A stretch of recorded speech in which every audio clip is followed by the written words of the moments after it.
Okay, YouTube is live. YouTube is live. Facebook is live. Let me get TikTok set up live, y'all.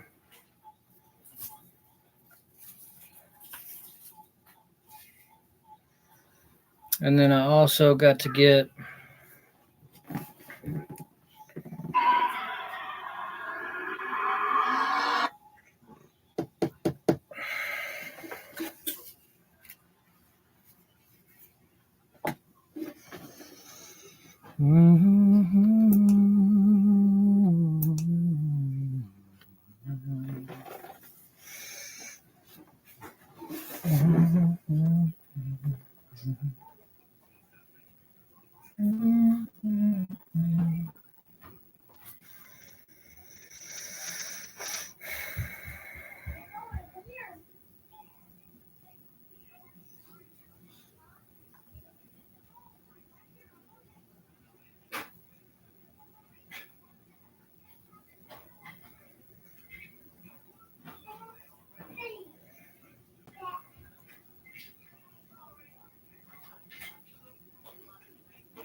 all right, y'all, give me a second. I'm still trying to get everything set up here. Y'all check it out. TikTok. I don't know if Facebook does it or YouTube, but TikTok has this fancy little. TikTok has this fancy little deal where you put a green screen on here, and like put your picture as what you wanna, your background picture or what have you. So y'all still gotta give me a second. I'm running late. I was wanting to start this 15 minutes early to get everything set up. That way I would be on time for 6:30, and I still ended up being late. Like I say, I apologize, y'all. I apologize. I'm still trying to get everything set up here. Okay, YouTube is live. Facebook is live. TikTok is live. Okay. Y'all give me 1 second, please.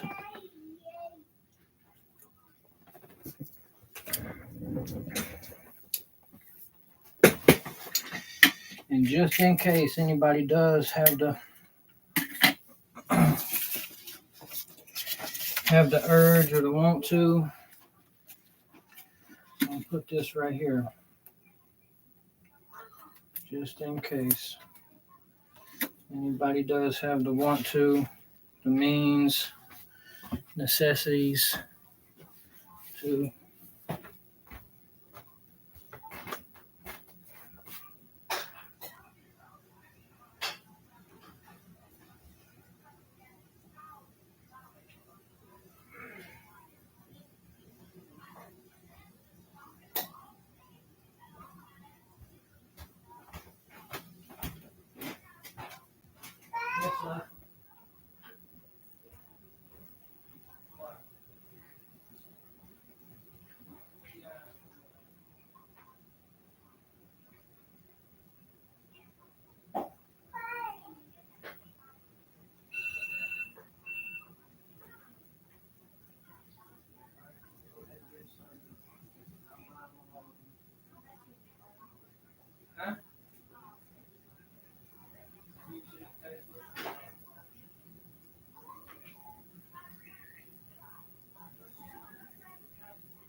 Hmm?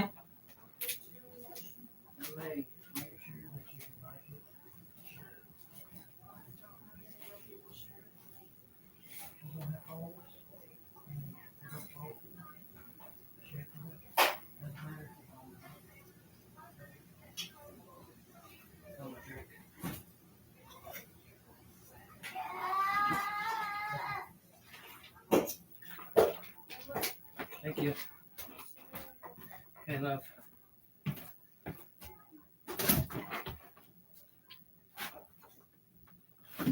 Okay. All right, y'all. I'm back. Sorry it's taking me so long. I'm going to try this out, see if it's any good. I'm going to try it out while I'm doing this right here. You can't see it. There it is. I'm going to try it out, see if it's any good. It might be nasty. I don't know. It smells good.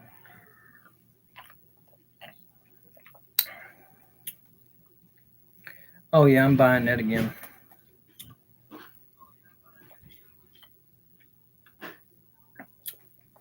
The right amount of strawberry and banana. Okay, look, so let me get to it. Let me get to my near-death experience story.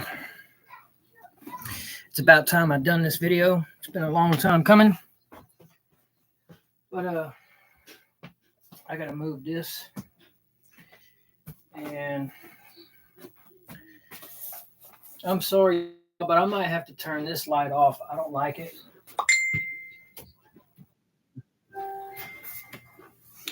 But I do have my light on right here. I don't like that light. It's too bright. I'm not a fan of it. But y'all, this is gonna be I think my first time telling my entire story on here. So I'm live on YouTube, live on Facebook, live on TikTok. Everything gets recorded. YouTube, it gets recorded. It goes on to lives. Facebook, it gets recorded. TikTok, it gets recorded, and I can post it after that. So this is going to be, like I say, my entire near-death experience story and what I went through, what triggered it, what came about it, things like that. So, y'all, excuse me. I still got to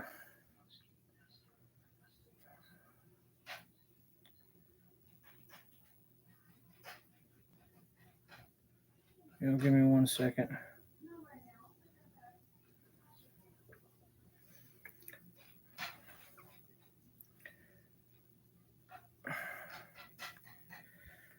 No. Okay. Sorry about that, y'all. Let's get to it. I'm sorry, y'all. It's taking me so long. I was kind of unprepared for this. You're very welcome. You're very welcome. Thank you for joining. Thank you for watching. I'm kind of nervous, even though I'm just in front of the cameras. I'm still kind of nervous telling my story like this for the very first time. Let me start off by saying I had a YouTube channel before this, and I had a majority of my story on there. And I was sharing it, but I didn't know it violated YouTube's guidelines to share it to other people's channels. So they permanently deleted that account. And all those videos I had on there, they were just live uploaded. And when that account got deleted, permanently deleted, I lost all them videos. I didn't have them saved or anything like that. So I lost them all. So besides what I've had on Jeff Maher's podcast, on Tia Renee's podcast, and the videos I have currently on my YouTube channel, this is going to be my story, not going into like just about my story. This is just going to be my story. Now, if you have any questions or anything, there's other videos on my YouTube channel that may answer some of the questions that you have. but that's what this is going to be. My near-death experience, my story, what I went through. Just plain and simple, put it out there. So, as I've said on Jeff Maher's podcast and Tia Renee's podcast, and also on my channel, I'm probably going to say things that that people judge me on, and I'm okay with that. There's probably things that I'm going to say that people will believe or not believe. I'm okay with you believing or feeling however you want to. You don't have to believe me. Um, you know, but this is just how it happened for me. Uh, anyways,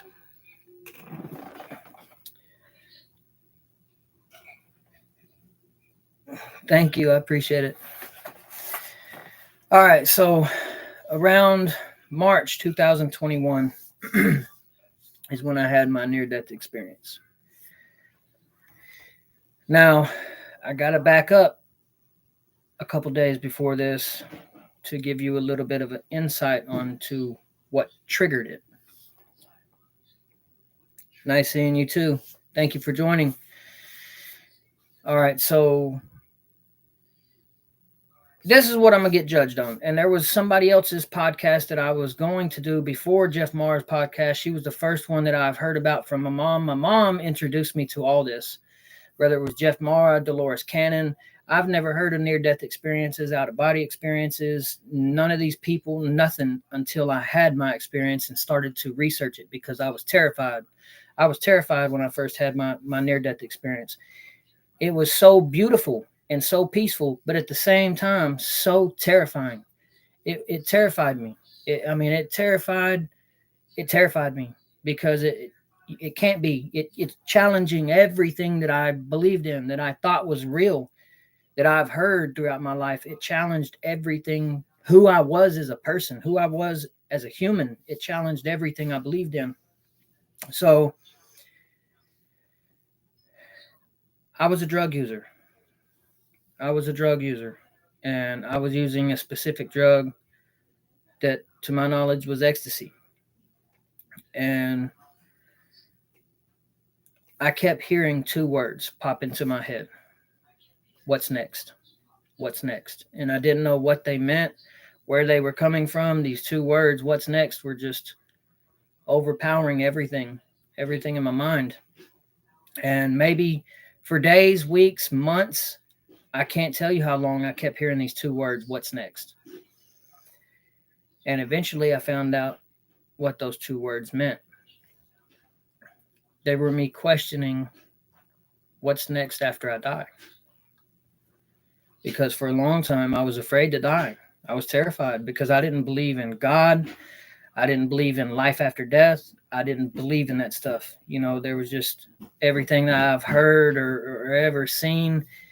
I can't believe in that. That's not real. That's not real. I didn't believe in it. I didn't believe in God. None of it. I didn't believe in it. And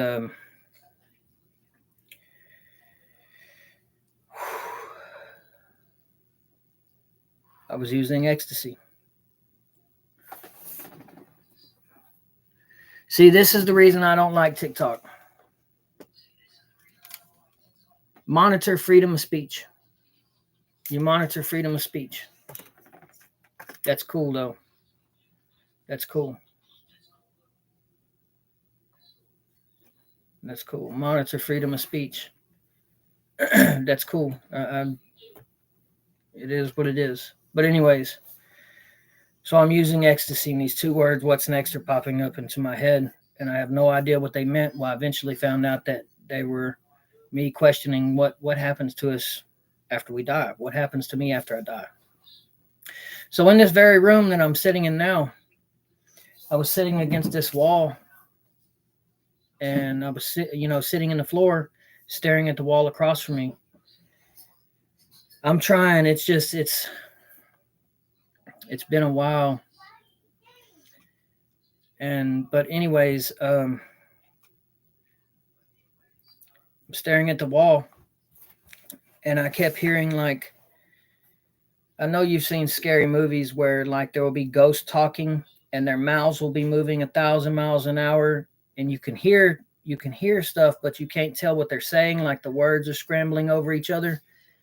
That's how this was in my mind. It was like scrambling over each other. I could tell they were words, but I couldn't understand what was going on or what was being said. And from what I understand, my body was in a weakened state because I had been awake for roughly about 5 to 6 days. I hadn't eaten anything or had anything to drink. My body was, and on top of the drugs, my body was dying. My body was shutting down. And in my body's weakened state, my soul was able to expand my consciousness. And me as my soul, I came out of my body. I could feel my soul come out of my body. It was the most, to me, right there was already put me in like a trance state, because I don't believe this. I don't believe this, but yet it's happening. How do I explain this? I can't explain it. So I couldn't do anything except for let the experience play out. So my soul is coming out of my body and I can feel it. And as it's me as my soul is coming out of my body, I start to look to the right. And here's my soul floating in the air to the right of my body. And I'm looking at my soul. And at this point, when I first come out of my body, it's just the color is a warm white light with a thin, warm golden light around it. And from day one, I've always called that thin golden light my halo. That's just what it. And picture a golden halo around an angel's head. That's how I felt about that golden light that was around my soul. I don't know why. That's just how I felt about it. But anyways, at this point, my soul is kind of like an egg shaped or a pine cone shape. No form to it or anything. Just kind of just here, a light. And it did something. I keep calling it, but I kind of got to define this. I'm seeing this through two angles at the same time. Like I am my body sitting in this floor still. You hear me? I'm my body sitting in this floor, looking through my eyes, looking through my eyes. But then what happened next? It kind of rocked my brain. My soul formed my face on it, a mirrored image of my face, but it was smiling. It was just smiling the entire time. The mouth never moved. But my soul, me as my soul, was communicating directly with my brain. It was letting me know step by step, process by process, what was about to happen, what was going on. And the weird part was being sitting in my body and looking at my soul. But I am also my soul with my eyes, or looking at my body from two different angles. I'm looking from two different angles. I'm my body looking at my soul, and I'm also my soul looking at my body. I couldn't. That's kind of hard to wrap a human's mind around, especially if you've never heard of anything like this. You don't believe in these type of things. So I'm communicating with my body that I'm lost. What I've been doing, I'm lost. I'm troubled. I'm a lost soul, and that I'm on the wrong track. And I've kept doing this over and over and over. I kept repeating this over and over and over. And it's time to get a little bit of help. My soul took full advantage of that weakened state that my body was in to help me get ahead in life. And I remember being my soul looking at my body and telling myself that I'll be right back. Like I say, my mouth never moved on the soul, but I was communicating directly with my body's brain that I'll be right back. I'm leaving to go get help. And as I said that, as my soul, I looked up at the ceiling and I flew straight through it. And I went up into space. And when I went up into space, I seen a round light that was the exact same color as my soul, that warm white light with a thin, warm golden light around it. And it's just, I knew that's where I needed to go. That's where I need to go. So I merged with that light. I flew straight to it, merged with it. And as soon as I went into the light, everything went white. I mean, blinding white. And the only emotion that I felt while in that light was love. Unconditional, the strongest love that I've ever felt. I mean, I say that I can't even describe how strong and powerful that love was because it was beautiful. It was beautiful. And while in this light, those two words, what's next, hit me. And like, I remember like opening my eyes while I'm in this light. And at this point in time, I had took the form of my body that I was familiar with here. Instead of being a formless soul, I took the form of my body because it was going to help me stay focused on my journey and my mission there instead of questioning, where's my legs, where's my arms, things like this. Things that didn't need to be questioned at that time. It was going to help me focus on what I needed to do. So now I'm standing in this light. And I can remember, and I've got a lot of judgment and a lot of hate over this. But I have also put this on multiple other videos. The reason why we see who we see when we cross over, whether you see Jesus, whether you see Buddha, whether you see the Virgin Mary, whether you see God, you see Muhammad, we each see who and what we're supposed to see for our journey. You see who you're supposed to see, right? Male, female, you see who you're supposed to see. But I remember he walked from the right side of me, behind me, and he was a male, at least a male presence at that time. And he didn't move his mouth, but he spoke to me telepathically, communicated directly with. There was no separation. That's the whole thing. There was no this is him and this is me. No, there was. It was unity. It was complete unity. There was no division. There was unity. But he spoke directly to me. We communicated telepathically. And he introduced himself as God the creator of all creation.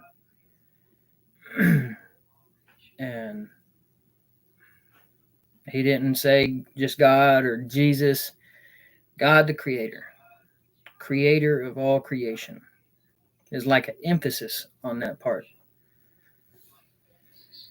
Um,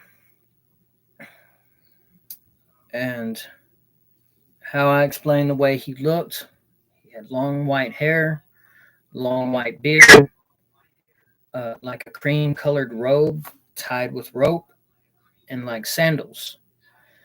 But when I say that about the way I seen God, is that right there to me made me know I'm seeing God. This is God. There is no doubt whatsoever. I am seeing God. So the reason people see who they see or feel what they feel is because when you see who you see, whether it be male, female, or whatever deity, let me tell you, there is no doubt, is there, on who you're seeing is God.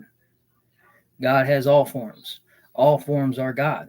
God created everything that ever was, is, and will be. So God takes a form to where you know there is no doubt that who you're seeing is God. And without a shadow of a doubt, I didn't believe in God, y'all. I told y'all I didn't believe in God a couple days before this happened. You know, I got into an argument with my mom, and I stood in that doorway. She was in the hallway, and I'm sitting here arguing. And if God's real, why does He let all these little kids die? Why does He let all these little babies get hurt? Why does He let these good people die or get killed in these traumatic ways? Why does this happen? And I eventually found out why things happen the way they do, and sometimes things are just hard to hear. Um, just, it was hard for me. It was hard for me to hear, considering recently I have on Halloween my grandma passed, and before that, uh, my cousin passed. He was only 29. He passed. I can't remember, but he passed, and but things happen, and I can't. I want to say certain things, uh, to the family, but sometimes things are just hard to hear, and I know people want to hear things to comfort them sometimes, and it's not that I'm not trying to comfort you. It's not that. The body returns to the earth, but the body has a driver. The body, you have a soul, you have a spirit, whatever you want to call it, consciousness, a soul, spirit. Every time you get out of your car, you go on, right? Well, so your body is the car, baby. And when the body returns to the earth, the driver got out. He went somewhere else. That's all it is. It's never a goodbye and see you later. But sometimes I don't know how to say the right things. Sometimes I don't know how to say the right things. Sometimes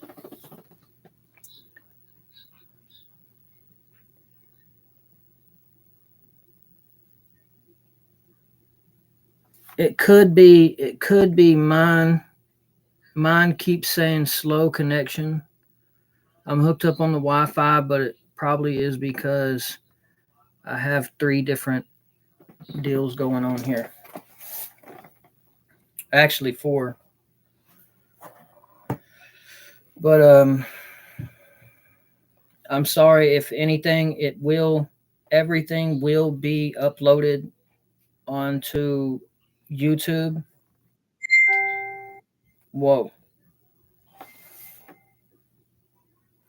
Uh, what is that? I'm doing YouTube live also, so everything will be uploaded there. Let me see what this is. Oh wow.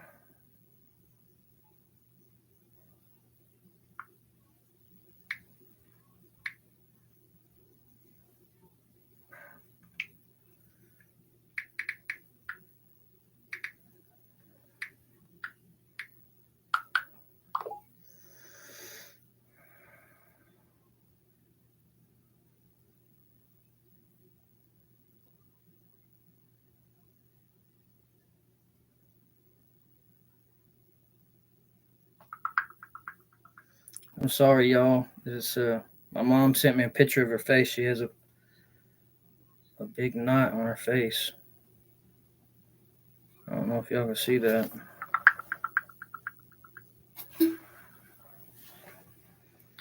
Trying to find out what happened. You can't see it, TikTok. I'll probably get banned on TikTok for showing that.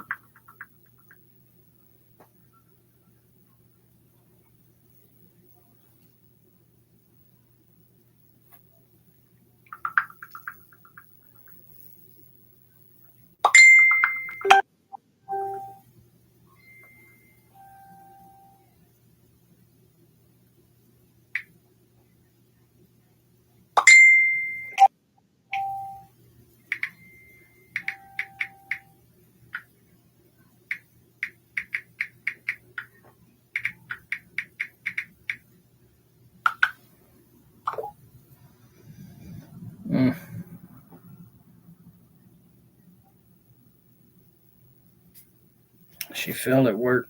Nothing's broken though. All right, let me keep going, y'all.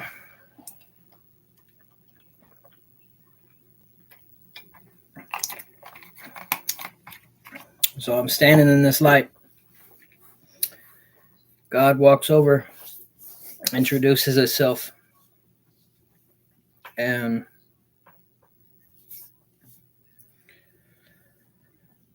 then together, and remember this was a big thing too. Together, side by side, there wasn't I'm leading you and he's leading me and I'm following, or I'm leading him and he's following. No, we walked out of this light side by side together. That was a big, for some reason, I'm still, I haven't really questioned it too much yet, but that was another big thing during the experience, was that unity of togetherness, walking out of this light together. It was pretty amazing. But so we come out of this light, and I remember walking in space. I remember walking in space, and you would be like, there's no gravity. How can you walk in space? But I understood that I looked at my foot and where I would step, and it was like I was being shown everything, like getting like instructions on how these things worked. And it was when you step, you create the force. Like if you could just keep going, but you it's in your mind, you create the resistance. So like when I would step, like feel resistance, I was creating that resistance to be able to walk in space. Now I remember walking in space, and I don't think I have made a video about this yet, but I think I may have put this on Tia Renee's podcast. I'm not sure. I didn't on Jeff Maher's podcast. But I remember seeing these pillars, these round column pillars, and they looked like they were wrapped with river stones, like smooth stones. And the mortar, where the mortar would be in between these, looked like kind of like lava. And I remember hearing screams coming from inside these pillars. And I was curious. And God knew I was curious too, right? So I remember looking at God, like he's on the right side of me. And I remembered looking at him. And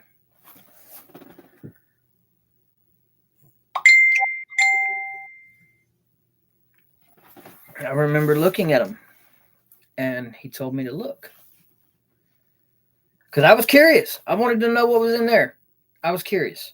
So he told me to look. So what am I not just not going to look? I've got maybe curiosity killed the cat, but I'm going to look. Okay. I want to know. I hear screaming. I want to know what's going on. But it's cool how when you're outside of this body, because you can be giant, but you create everything. So you can also be microscopic if you choose to be. If you choose to be big, you can be big. If you choose to be small, you can be small. It's amazing how it works outside of the body. But anyways, I remember shrinking, walking to this pillar, or flying. I can't really tell you. I can't tell you how I got there. But I remember where the mortar was small. But I remember shrinking down or zooming in. I can't really tell you. And looking into this mortar and seeing inside this column. And these columns, were about the normal size of a column. But inside of it was like a whole nother world. And it wasn't, I didn't see fire, but it was hot. And okay, let me draw a little picture to give y'all an example. So that's not gonna work. I picked up a pencil with no lead in it. Okay, so look.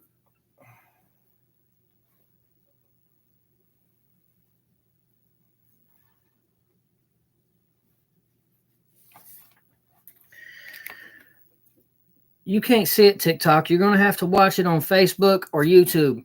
Stop trying to show TikTok because TikTok can't see this. Because I got a green screen up. If I didn't have the green screen up, be able to see, but I have the green screen up. So, anyways, you see how this is? This is a valley, right? And this is one side of the hill, and this is the other side of the hill. So let me show you. So this is the valley, right? And this is one side of the hill, and this is the other side of the hill. Well, there was a man on one side and a woman on the other side, right? And if they looked across, they could see each other. Like they could see each other, but they didn't and they wouldn't.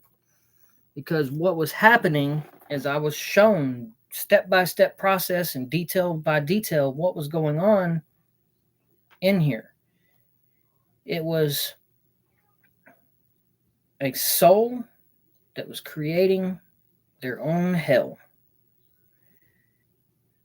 They were traumatized by something in a past life, whether it's something they did or something that happened to them, that after death they could not get past it somehow, and they were living in it over and over and over and over. They were traumatizing themselves. Somehow they were traumatizing themselves to learn how to deal with it somehow, or learn that you don't have to do it. You can get up and keep going. I don't have no white paper. You have to deal with it, dude. Shoot. Use that green, it'll be all right.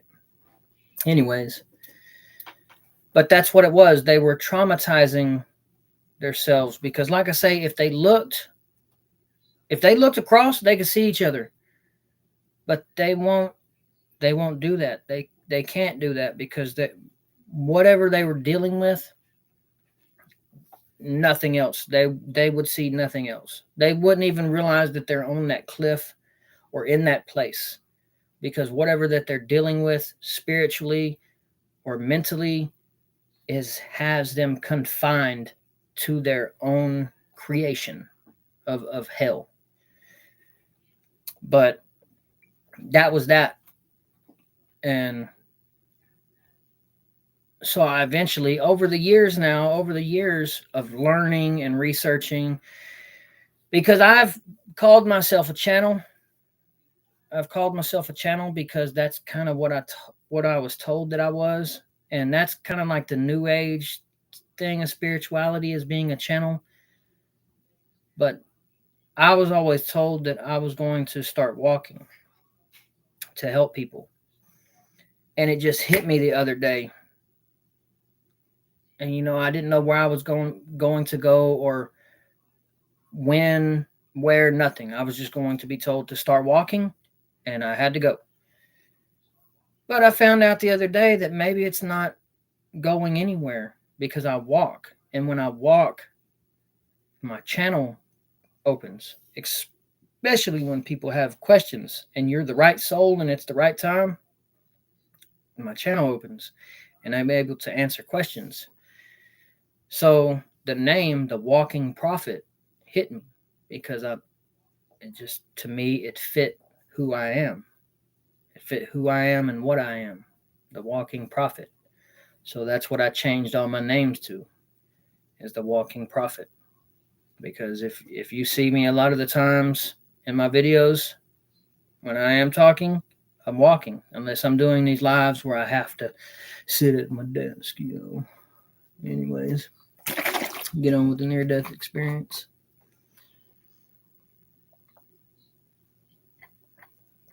This is amazing. It's so good. Strawberry banana. So after I looked in them columns, or that column, there's a lot that during my near-death experience I had access to, like past things and future things. I had access to them outside of my body. But I'll get to why I can only remember certain things now. And then, but after I looked in them columns, I remember walking with God and looking at earth and seeing all the lost souls and all the souls that are here that are not lost. But I remember seeing them, and I remember being given like a mission to teach people, to teach souls how to, you want to call it spirit, you want to call it the all, you want to call it the mind, you want to call it source. I call it God. But I'm supposed to teach people to connect with God.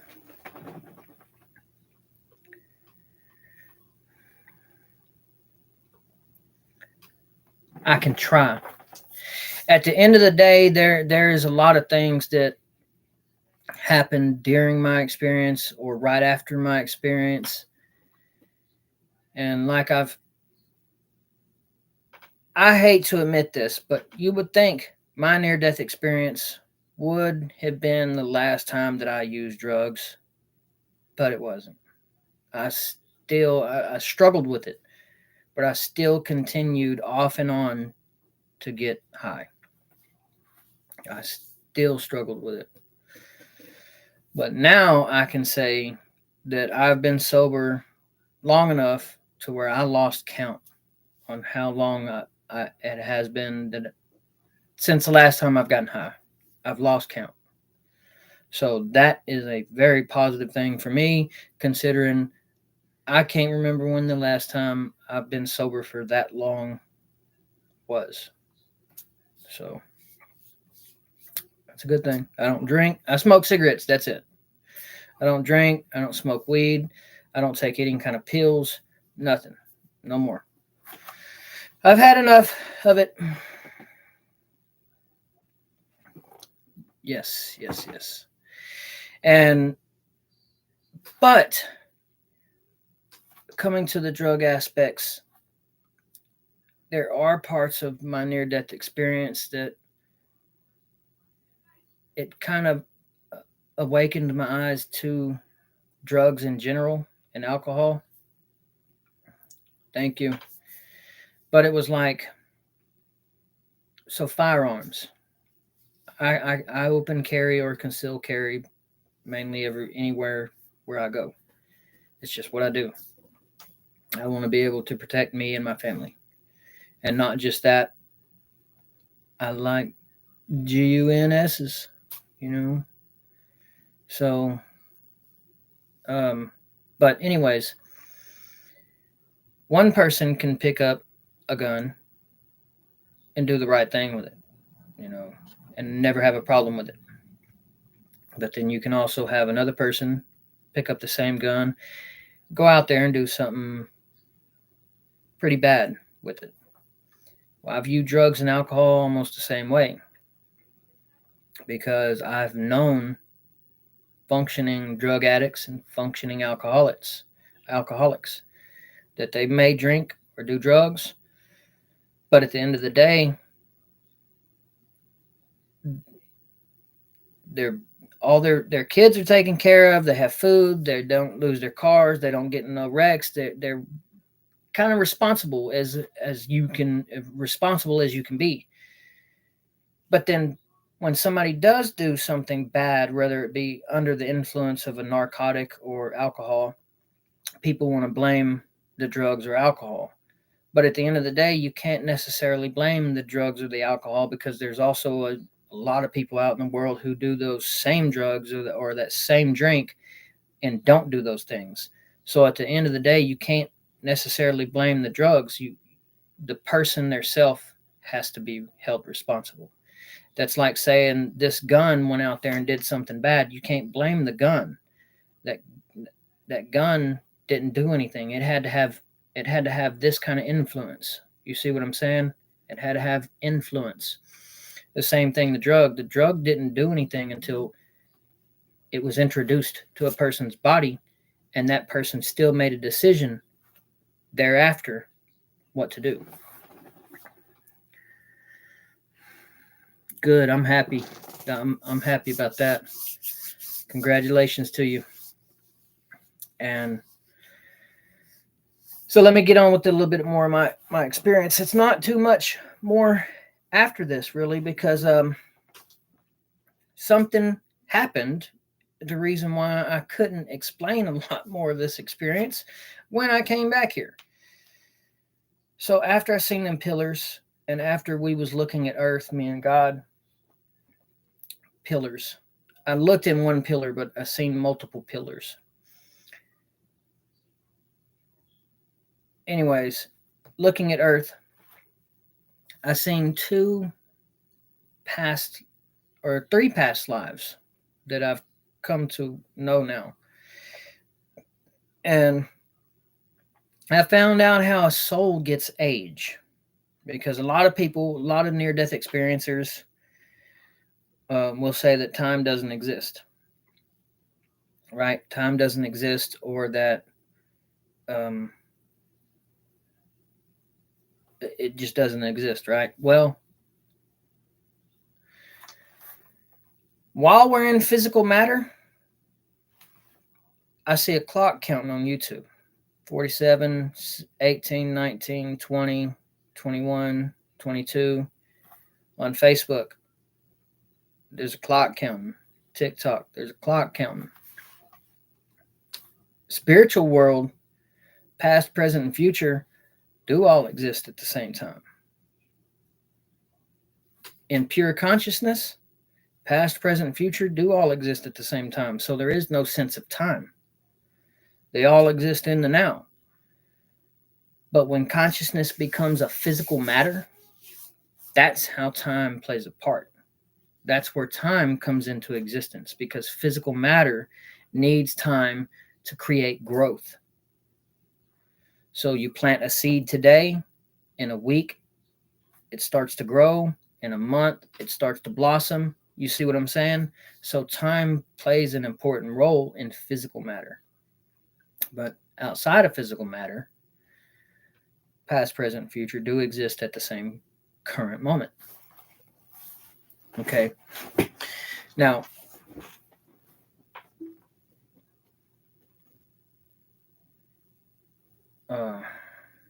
so I seen the earth, right? Looking at the earth, looking at God. He gives me a mission. I'm supposed to try to help people.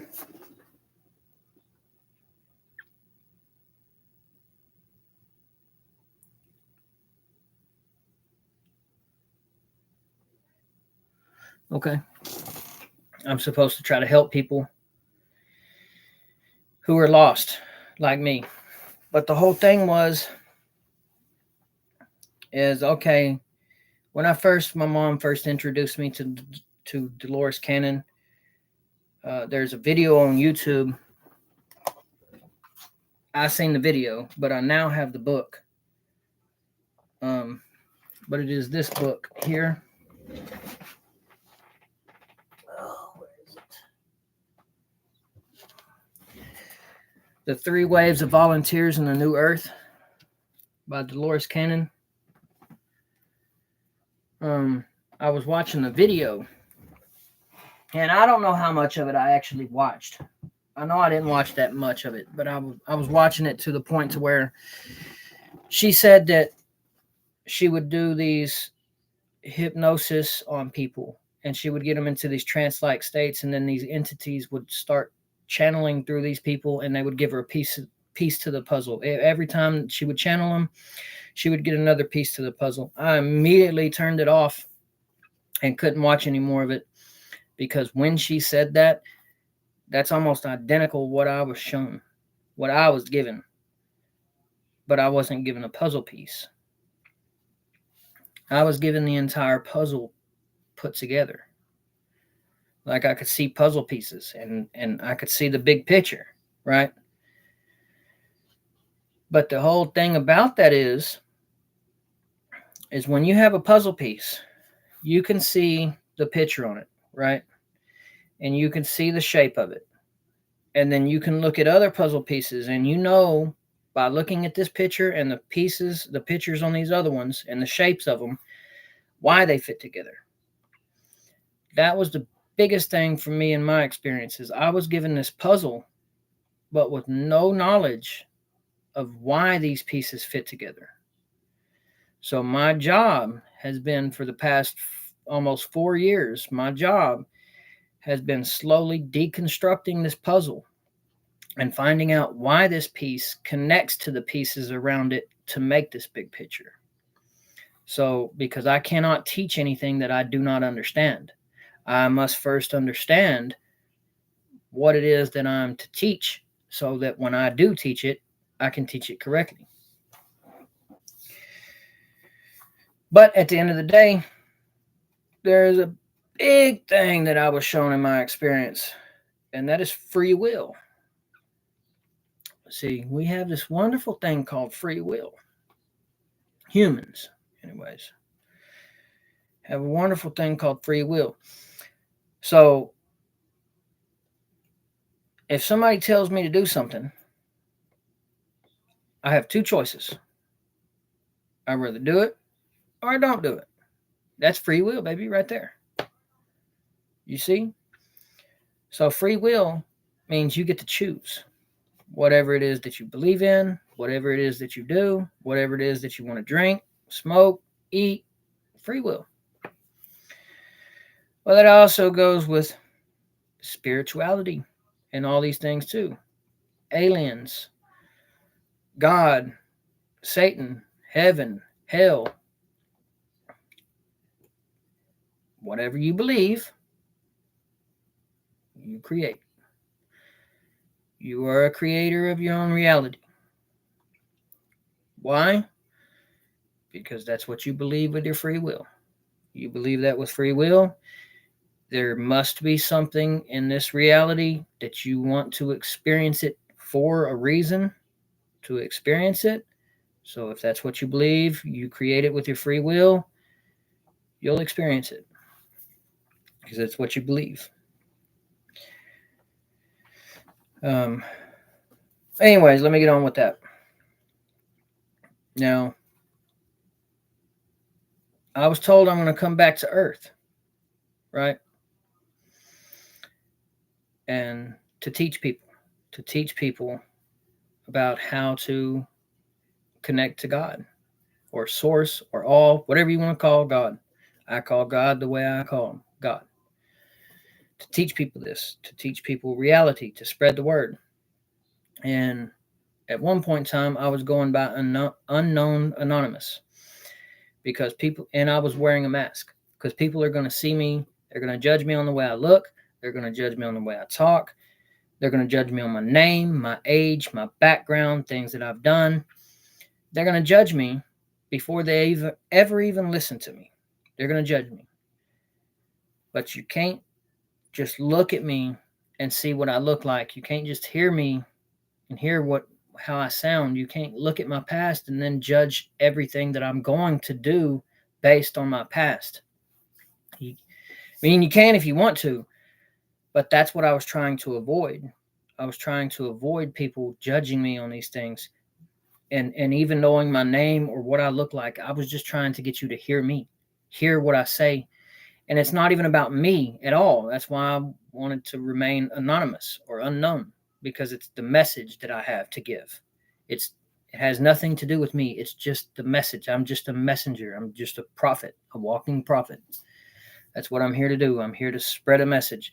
You can believe it. You cannot believe it. I'm okay with it. At the end of the day, I'm trying my best.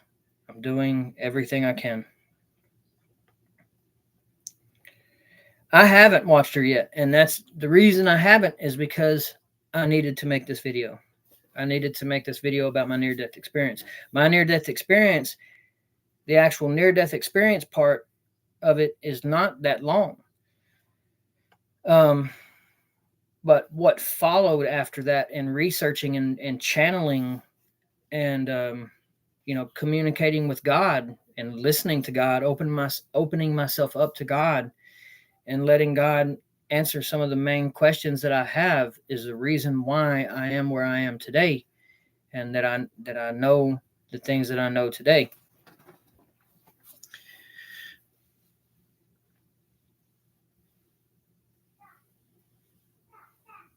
I'll get it to you somehow. Uh, I'll get it to you somehow. Excuse me. Anyways, so I was given a message, and I said this in Jeff Maher's podcast, and I don't want it to happen. I don't want these things to happen because of what happened. It was terrifying. It terrified me that if you look back throughout the Earth's history, I don't know if y'all have ever watched the series Graham Hancock called Ancient Apocalypse. If y'all haven't, I recommend y'all check it out. It's really good. But throughout Earth's history, there have been mass extinction events that have happened on Earth. And I explain it like this. If I had a fishbowl and I created a species in this fishbowl, and all I wanted this species to do was to acknowledge me and love me. That's it. And I'll give you anything you want. I can give you anything you want. All you have to do is love me and acknowledge that I exist. And I'll give you anything you want. I'll do anything for you. And then as time went on, this species stopped believing in me, stopped acknowledging my existence, and started to resent me and hate me. Not out of hate, out of love, because there is a soul in this species that is going to continue after the physical is gone, correct? If this species that I created started to resent me and hate me, out of love for the soul that's in this species to progress, well, I see that this species has reached its peak performance. So it's time to start over. It's time to pour out the fishbowl and start over. That's kind of a message that I was given. That this mass extinction could happen again. And I don't want that to happen. Okay? Because I seen it happening and it terrified me. It terrified me so bad to the point every single time that I walked outside of this house, I would not take my eyes off the ground because I did not want to see that asteroid. I did not want to see it. It terrified me. It I was scared. I was very, very scared to come out of the house. I didn't want to go anywhere. I didn't want to do anything. I didn't want to look out a window. Nothing. I was terrified. But even that, I had to eventually get over it and move past it. And how I did that was I walked outside. The fear went away. I looked up. I seen it coming. And I smiled. And I said, thank you, God, for this experience. And I let it hit me. I let it hit me, and that fear was gone. That fear was gone because I know that no matter how the physical perishes, it's just a chapter ending and a new chapter beginning. So no matter how peaceful or terrible that chapter ended, there's always a new chapter after it. Always. So, anyways, there's that. All right. So, here's the part next. When I came back to my body,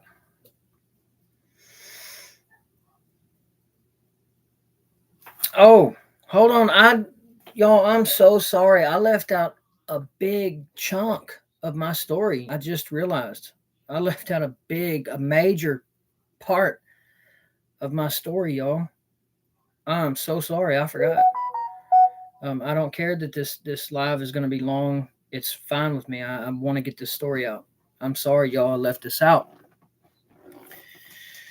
But during this, when I'm still in this room and my soul is outside of my body, and I'm looking, I'm my soul looking at my body, and my body looking at my soul. So picture this, right? Hold on, y'all. I'm sorry. Let me get this off here. So, oh, what happened? Oh, y'all, let me get this off here because this is a perfect description of it that I've given before, and this makes sense to me. I'm sorry, y'all. I'm sorry, y'all. I'm trying. I'm trying. Okay, I fixed it. I fixed it. I fixed it. Okay. So this is your soul, right? Let me show all y'all. This is your soul, and this is your body, right? Soul and body. Okay. They are together, right? Together, you see. Together. Excuse me, TikTok.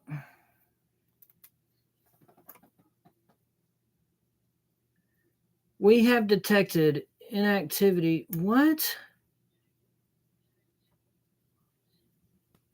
I gotta find another app to use. Anyways, soul, body. When you have a near death experience and your soul comes out of your body, you go and go and go and go, but you see that rubber band? That is what to me was known as a tether. You have a tether around your soul and around your body.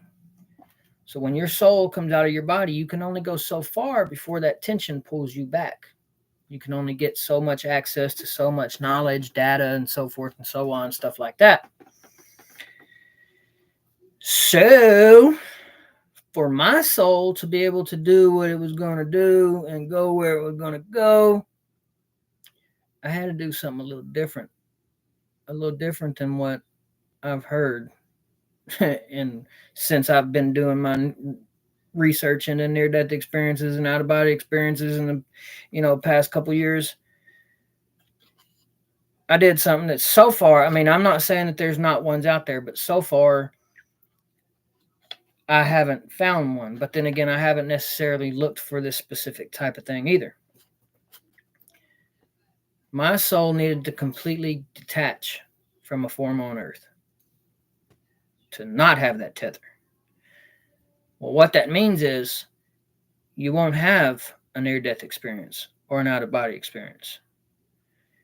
You have to have an actual death experience, which I'm not talking about a near death experience where you are even pronounced dead and dead for minutes or hours and then come back. No, that body has to become deceased and decay. There is no life returning to that body. So while I'm in this room, sitting in the floor, I can still see through my eyes while all this is going on. While I'm in space, while I'm merging with that light, while I'm with God, while I'm looking in those pillars, I'm still sitting in this floor. I'm still looking through my eyes at this wall, kind of like just watching all of this unfold, which is mind boggling to me. It's mind boggling to me that I could see through my eyes while I'm doing all this. But, anyways, so I had to do something a little different. This is where was introduced to what is known a couple different ways, but what I've come to find out was the reincarnation cycle or incarnation cycle or the multiverse. Just depends on what you want to call it. but it was a mirrored Earth. So the exact same thing that's happening here, right now on this Earth, is happening there. Same thing, identical. It's an identical thing, a direct copy of this Earth. Well, all these other bodies, that other body was on autopilot mode. So, like, the body is a plane, right? When your soul or consciousness is in the plane, it's being piloted, right? Pilot has control of the plane and he's piloting it around. Well, when the soul decides he needs to go to the bathroom or something, the pilot, he pushes a button and puts the plane on autopilot mode, and he get up and go off, and the plane still flies, right? So that's how these other bodies were. They're in autopilot mode. They're just following like programming, because the pilot is not there, but they're still following programming. How they get taken off of autopilot mode is the soul has to come into the body and take it off of autopilot mode and then start to control it, start to create reality, start to choose which way he's going to fly, right? So I had to go into this body, and this body's sole purpose was to die. And I'm going to tell y'all, I was terrified to die. Oh boy, was I terrified. I've talked to a lot of people about death before, and it scares me. Death, it scared me. Death did scare me. It terrified me because I didn't believe in these things. I didn't believe in life after death or anything like that.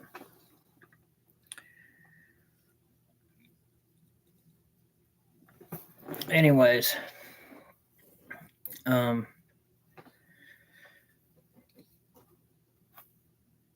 went into this body just to experience death. So I was shown that there was going to be an aneurysm in the right side of the brain that was going to burst and kill this body. And that's how that body was going to die. And that's how I was going to release from the physical world. So I'm sitting in this body and I'm terrified.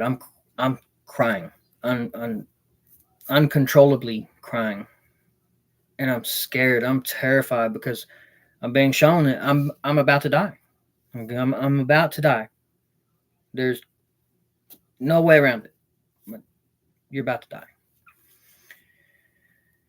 And I started to get this feeling. It was a happy feeling, and I wasn't. The fear went away, and I became even grateful and happy that I was about to experience death. I was grateful for it, and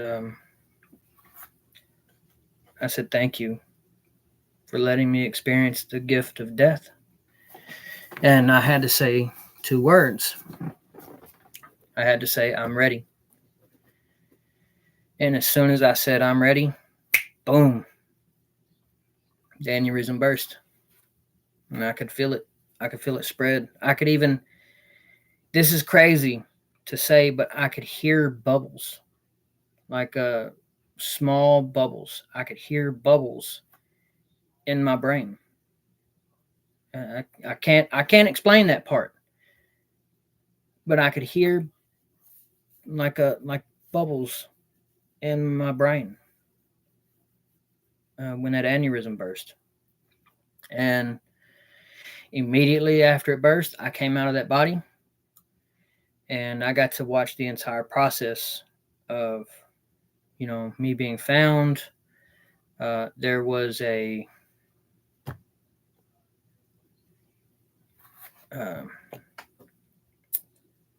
how do you say it? The graveyard, and all that stuff. That body was buried in a graveyard, which is not what I want to do, anyways. But that's where that body ended up, was in a coffin in a graveyard. I got to watch the entire thing up until the body was unseen. It was covered up with dirt.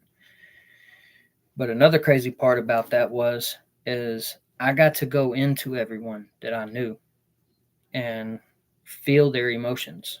I got to feel how they felt about their emotions, which was really awesome. It was awesome and it was scary and traumatizing at the same time because my son, I think he was like 2 at the time or 3, maybe. I think he was 2. And when I went into him, the sadness that he felt at that age, it broke me. It broke me, and I was like, I don't want to do this no more. I don't want to. I don't want to do this no more because it was like a. When you think of sadness at that age, it was like a pure definition of pure definition of sadness, of that emotion. So I didn't want to do it no more. And I understand that I had to. I understand that I had to experience it. You know, and but anyways, I've made peace with it and everything like that. So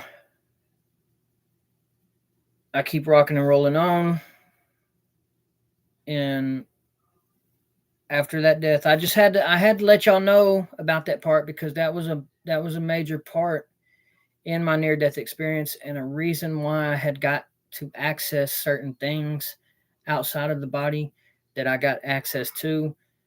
But now let me bring it back to where I left off before. Um, like I say, I was given a message and to teach people and that to try to bring people closer to God and things like that. But also, um, hold on, brain fart, y'all. I'm sorry. But also,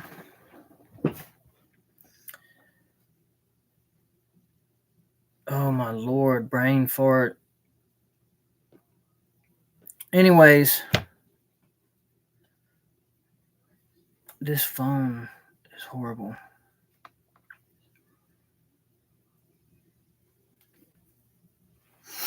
So, anyways, when I came back during my experience, right? So I'm sitting in this floor, and the experience only took like anywhere from 15 to 30 to 45 minutes, something like that.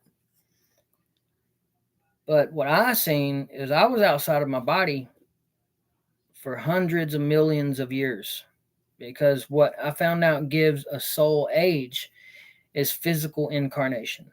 So the first physical form that I had seen me incarnate in was a dinosaur. And I know some of the things I'm going to say on here are crazy and going to be hard to believe. I understand that. Trust me. I don't. It's hard to explain. But that was the first physical incarnation that I seen myself in. Was a long necked dinosaur. Um, and anyways, I seen 2 other lives besides that I had to deal with the deaths of them because they were pretty traumatizing. And one of them was a girl, and I was murdered by 2 guys, and another one I was a younger male, and I was burned in an iron bowl. And those deaths were very traumatizing to me, and I had to deal with them. I had to let go the fear, the anger, the hatred, the resentment, things like that, to be able to learn to move past the death part of it and make peace with the death. As traumatizing as it was, I had to move past it. And anyways, so when I came back to this body, man, I wanted to write everything down because all of it was it was so fresh. I could have spoke everything word for word. But as soon as I moved, like I'm sitting in this floor, as soon as I moved, because I was getting a piece of paper and a pencil and I was fixing to write all this down. As soon as I moved, there was a brick wall that was instantly put up, and a ton of data, knowledge, information that was just cut off that I no longer had access to. And I was told you were not allowed to have that here. The time is not right yet. You can't have it. So it was just cut off. I mean, I cannot even begin to explain the amount of information that was just withheld from me. But I understand why, because it wasn't for me. At that time, where I was, spiritually, mentally, physically, that information was not for me. So I understand why it was cut off now. And I understand why over the years, slowly, I have begun to have access to some of the things that were cut off to me at that time. Because that would not in any way have helped me at that time. So it was withheld from me. And I get that.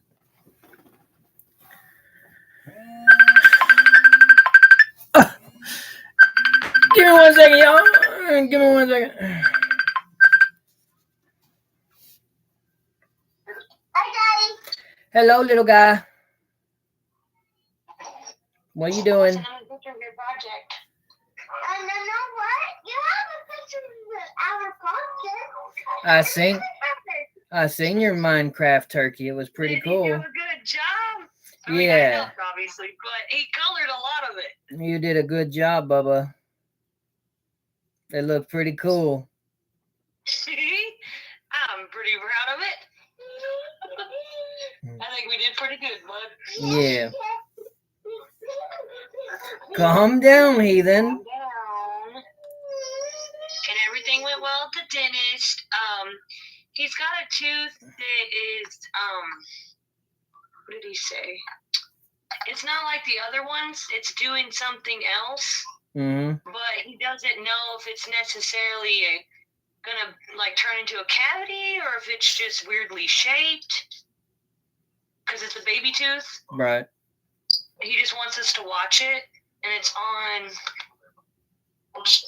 his left side on the back. No, on this side, baby.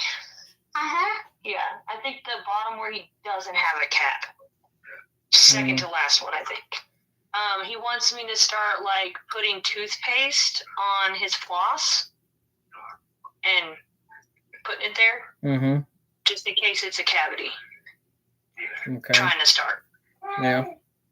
So that's what I'm going to start doing. He said just like a little dab on the floss part, and then I put the sticker on my bed. Okay. That's fine.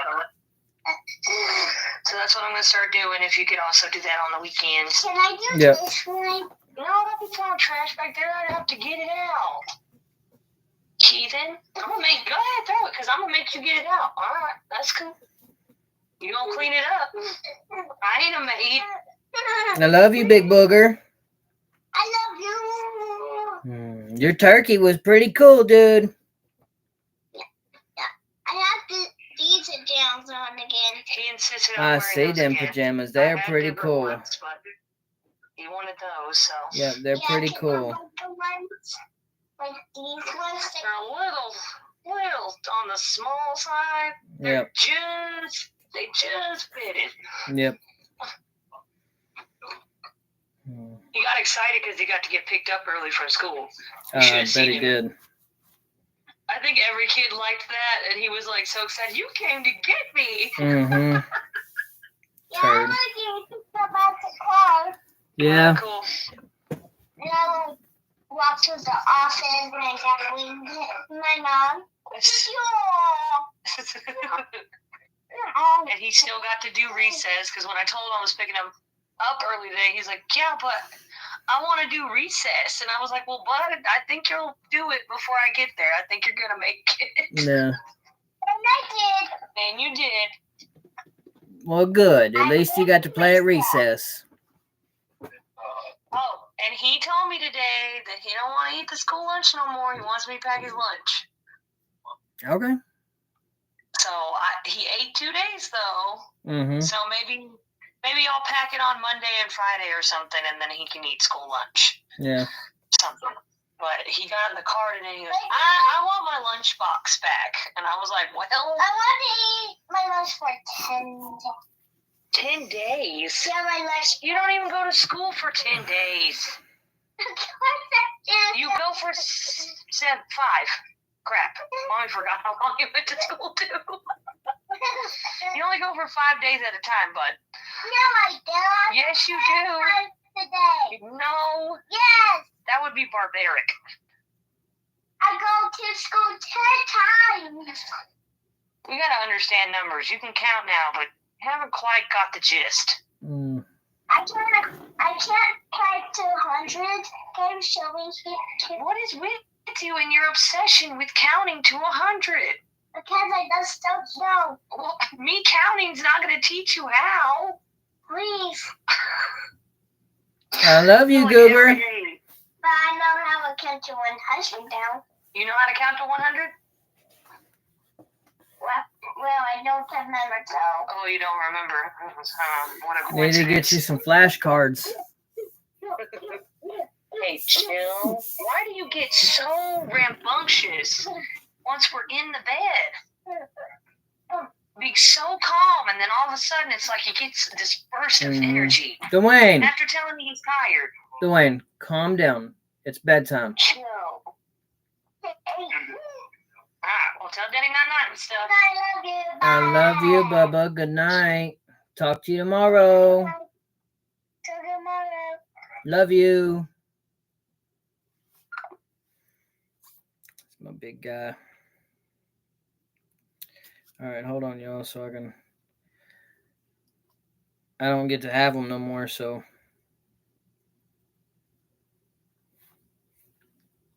I get to see them on the weekends. You know, stuff like that, so that's good. Anyways, here we go. Where was I? I left off. I seen a comment on here real quick.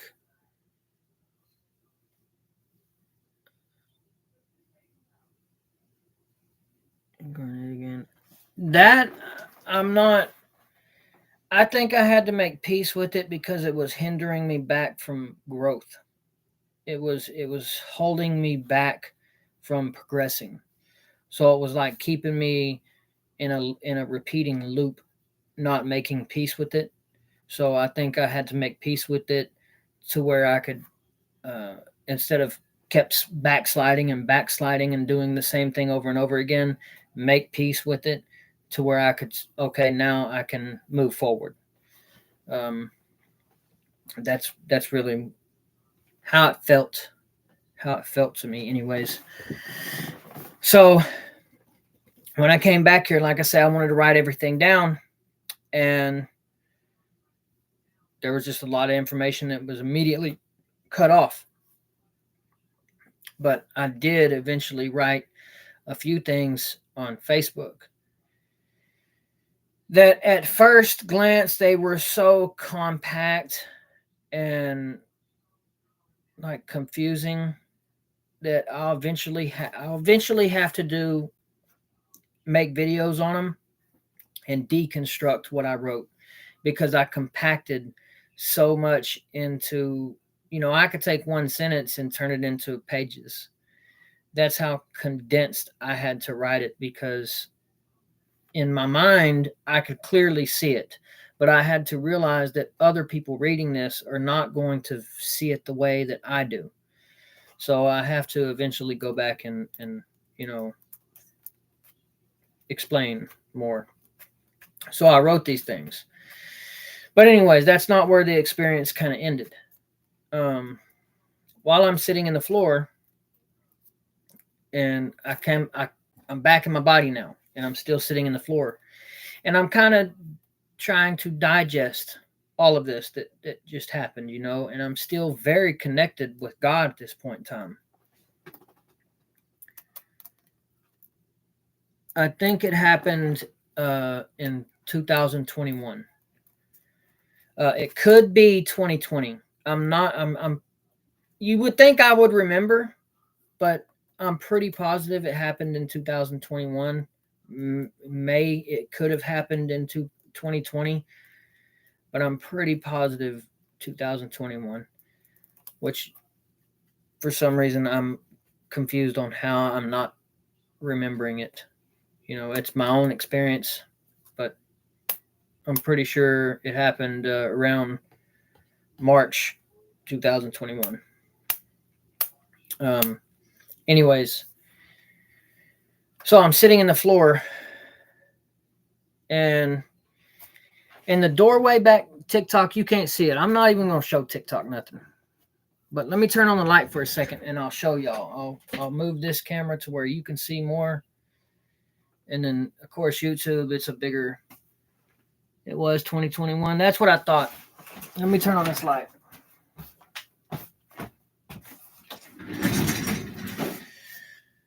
So look, YouTube can see it because it's a bigger picture. But let me turn the camera over here, Facebook. Okay. This door was open, okay? And I'm sitting right here in the floor, staring at the wall over here, right? So in this doorway, I see something that looks like a ghost. I mean, I could see it, but I could also see through it at the same time. And immediately I felt negative about this entity. And I'll tell y'all, from day one, I called them lizard pricks. That's what I called them from day one. It looked like a humanoid lizard. And it was standing in the doorway like this, with its arms pointed out towards me, like this. And I'm thinking to myself, like I'm having a conversation with God at the same time. And I'm like, what is this? What is this? What's going on here? I don't understand what this is, and things like that. And I found out that it is a reptilian species, but they are very negative. And what they do, I could feel this energy, this frequency hitting my body. And it's like I'm getting a script, like I said, all this, I'm like getting a script and I'm reading it, and it's being read to me as I'm going along in this experience. And I see this, and I see this entity, and I'm looking at him, and I'm like, what is he doing? In my, talking to God, but not out loud, just... And God's telling me that they plant a seed. What they do is they try to influence you. You see, they feed off your soul. And how it works is they plant a seed in your brain. They give you an idea. Normally, usually it's negative. So we have free will. Humans were created with free will. You can do whatever you want to do. Well, if somebody else gives you a seed or an idea and you act on it with your free will, you didn't make the decision. You took somebody else's idea and created somebody else's reality from your free will to be your reality. You see what I'm saying? So that's kind of how they operate. They plant an idea in your brain. You don't know they're there. They plant an idea in your brain. And if you act on it, you have now created a reality in that seed's image, that entity's image. You no longer are creating your own reality for you. You've created a reality that it wants to create through you. You see what I'm saying?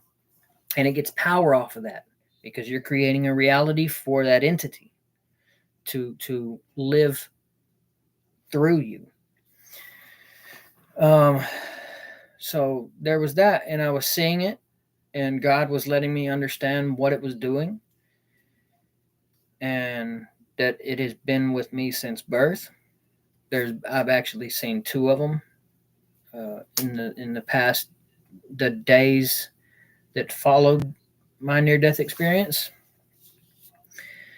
Um, they would follow me around, and one of them followed me around the house and was constantly, every great now and again, would like push at me to see if it would stick. But at that time, fresh during my near-death experience, I'm like, I see what you're doing. I know what you're doing. It's not going to work no more. I'm not falling for it. You mean to tell I didn't believe in God, but now I believe in God, and I see what God's offering, and I see what God's got in store for me, and you ain't got nothing on God, buddy. Never, never, never, never, never, never, never. Can't forget the Bev. Whatever. Anyway.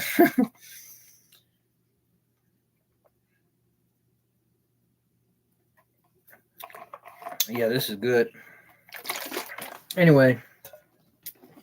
So that wasn't the only entity I seen during my experience. So I seen that entity. And then later that night, I walked outside on the front porch. And the first one I noticed was right on the other side of this wall in the front yard. If I could show y'all, if y'all could see it, I would show y'all, but y'all can't. Anyways, it was right on the other side of this wall. And it looked like a shard of glass that was, I mean, I could try to explain it, but it was anywhere from like 20 to 30 foot tall. I really couldn't tell you the height of it, but it may have been like 6 inches off the ground.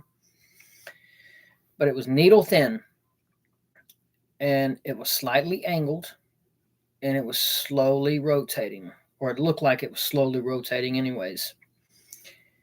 And it looked like it had a rainbow of light inside of this shard. And so it's just a shard of needle thin, shard of glass, real tall, slightly angled, rotating with rainbow lights inside of it. It's beautiful. But then what happened next was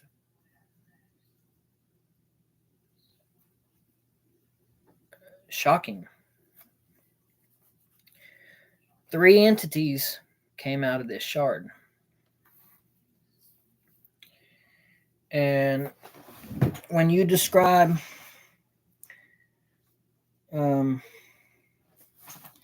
when you would describe little grays or something like that, that's what these look like. They look like little grays.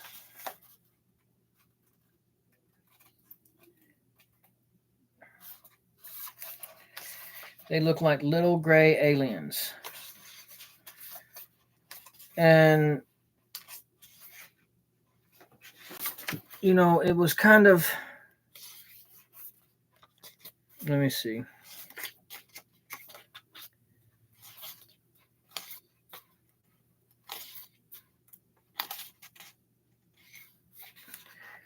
Similar to this.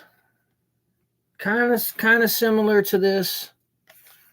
You know, let me see if they got a different one on here. More like that. Because you see how that one's got like a uniform or like something on it? See how that one's got something on it? The ones I seen were wearing something too. The ones I seen, I've never actually looked through this book.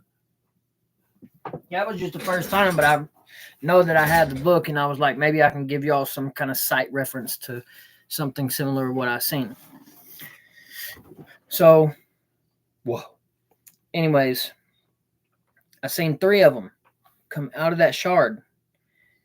And when you think of like a Star Trek uniform, like a tight uniform, they had on something similar to that. No kind of helmet, no kind of gloves, and I'm pretty sure they didn't have anything on their feet. But they stepped out of that shard. And now I'm probably going to get a lot of people don't believe me on this, and That's okay, because a lot of people who talk about near-death experiences or aliens, they rather talk about one or the other. They rather talk about near-death experiences and God, but they never talk about, hardly ever talk about other entities. Whether you talk about aliens and you don't believe in God, or you believe in, God and you don't believe in aliens. I believe in both. So let that sink in. I believe in God, but I also believe in extraterrestrials. So, look at my shirt. You know, you know. So, I mean, I would show you on my phone case. My phone case got a UFO on it too. Anyways, I seen them three, and I'm kind of sitting there, and I'm like a deer caught in headlights when I see them. And their mouths are not moving, they're not speaking, but they're communicating telepathically to each other. But I hear them. I hear them talking. And something that I hadn't thought about until after the fact was, this ain't just a different religion or a different race, a different culture, that speaks different languages, has different beliefs. This is a different species. This is a, from what my knowledge is, this is a alien, an extraterrestrial. Why am I hearing them in English? That kind of, you mean to tell me that they speak English? Why am I hearing them in English? Excuse me? Anyways, so they're speaking telepathically with each other. And it's not too long after that one of them notices me. And it looked directly at me. And I heard it say to the other ones, the other two that are there, he can see us. Apparently, we ain't supposed to be able to see them.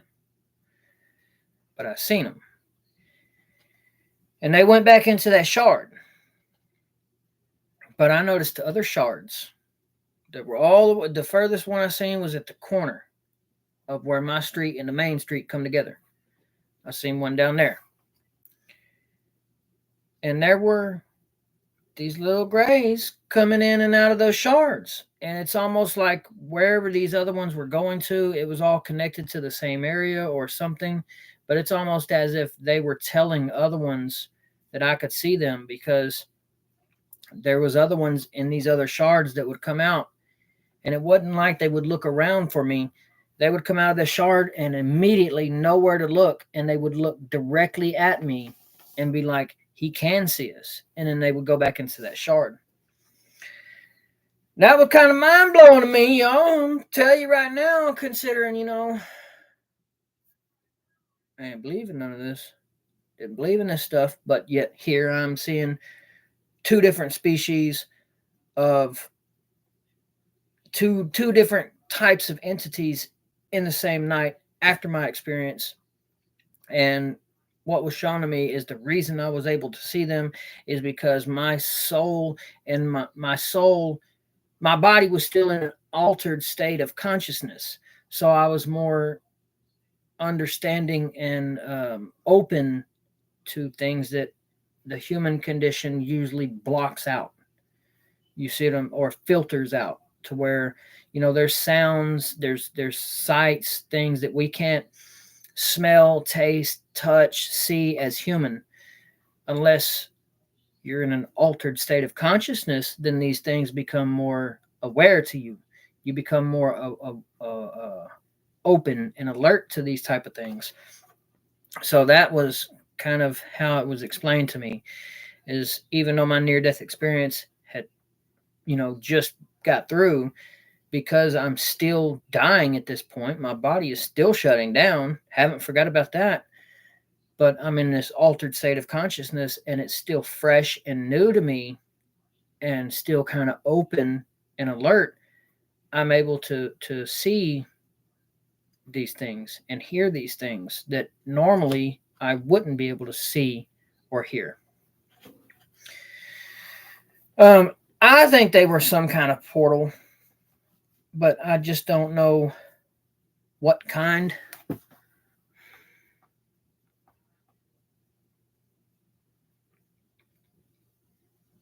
Hmm.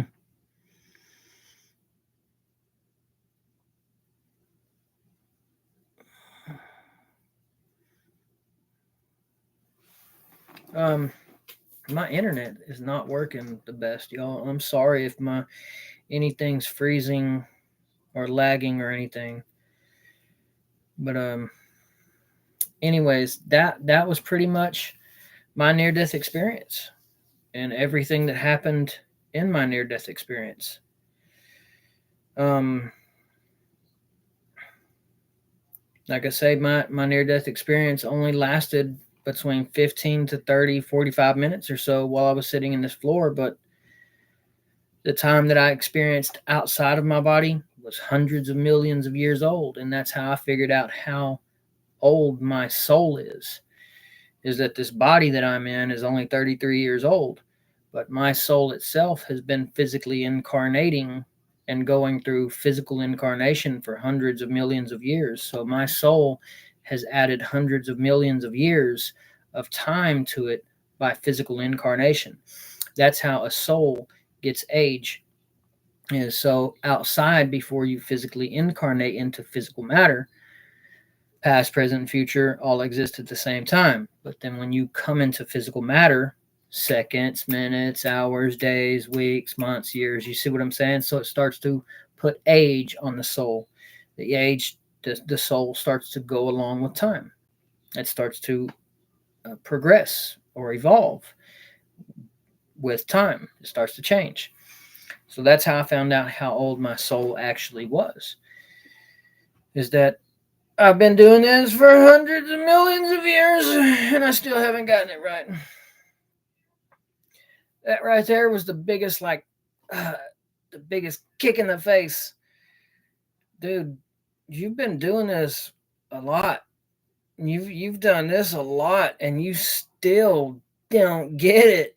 You still don't get it. Like, whoa, no wonder I needed help. I could not figure out how to change, how to progress. So I am so grateful for my soul taking the advantage of my body's weakened state to expand my consciousness to let me connect to God, and God opened my eyes to a world and a light and a love that I have never known before or seen or heard of or thought ever even existed. But yet here I am. Here I am in this beautiful gift of life, living every day. Can't say that I still don't have flaws because I do. I still suffer from the human condition. It's hard. And I've said this in other videos. I have no idea why a soul would want to come here and do this. Why a soul would want to come here and be a human. Because it is one of the most, it can be easy, it can be hard, it can be challenging, it can be short, it can be long. But at the end of the day, I've said this in one of my other videos, it's not just you experience this life. You know that old saying, well, you would understand if you could ever walk in my shoes. Here's the kicker. Y'all ready for this? I'll throw this monkey wrench to y'all real quick. You ready for this kicker? I don't know if y'all are ready for it, but I'm gonna let y'all in on a little secret. That wish you could walk in my shoes, you would understand saying. You rather have walked in their shoes or will walk in their shoes eventually. Let me lean in so y'all can hear this. Give it time. Give it time. Give it time. I have to say that 3 different times because I'm on 3 different platforms here. Give it time. Just trust me. These other lives, you will experience them. You know why? For the experience. Some of this is very, very simple. Science, way overcomplicated, way overcomplicate. You know what I'm trying to say. They compul. Oh my God, I cannot say that word. They overcomplicate.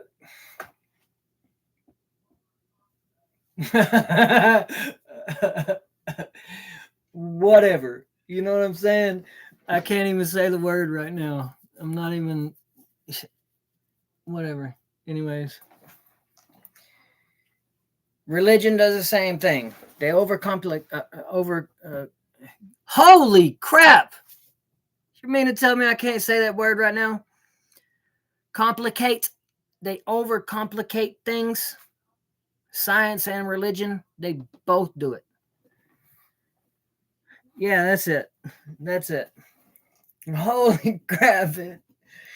Uh, Goodness gracious, they overcomplicate things, and they really don't have to, because at the end of the day, some of the things when it comes to science and spirituality, like when it comes to quantum physics or anything like that, you know, I mean, whether it's something similar to what's in this book, or Imagine Heaven, Journey of the Souls, Chariots of the Gods, The Golden Dawn, Dr. John Dee, The Anunnaki, Graham Hancock, mythology, whether it's, the books of Enoch or anything like that, the Nag Hammadi scriptures, the lost books of the Bible, whether it's any of these things, because, I do my research into, when it comes to stuff like this, I do my research into it, because that's what I'm supposed to do. I mean, the Quran, the Mesopotamia, the Emerald Tablets, Thoth the Atlantean, because I have a real strong connection with Thoth. Thoth the Atlantean, Hermes Trismegistus, as the Greeks would call him, or Thoth the Atlantean, as the Egyptian would call him. I have a very strong connection with Thoth. Very strong connection. I love Thoth.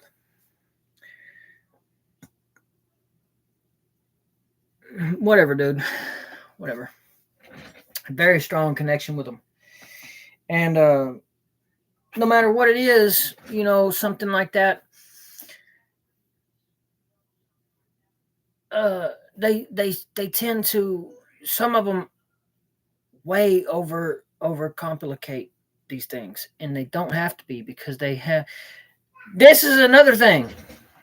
Let me get to it. So over the couple of years, I've been like, why me? I've questioned, why me? God, out of anybody on earth you could have chose, why me? Drug addict, troubled past, rough looking. Why me? Why would you choose me to be like a messenger, a prophet, a disciple, a channel? Why me? Do you think anybody's going to pay attention to me? Do you really think anybody's going to believe me? If I was on the outside, put yourself in my shoes for a second. I know you've been there. I know you know all this, but if you was me, looking at me, would you listen to me? I mean, to be honest, if it was, the roles were reversed, looking at me and hearing me, and then if you knew me from my past, you'd probably think I was, full of it. And I completely understand that. And I've thought, why me? Why would you choose me? Why not choose somebody that's in a position of power, or that has a lot of money, or a lot of followers? Why choose somebody like me? But then, so I started to get really into, not religion, but into scripture, not just Christianity.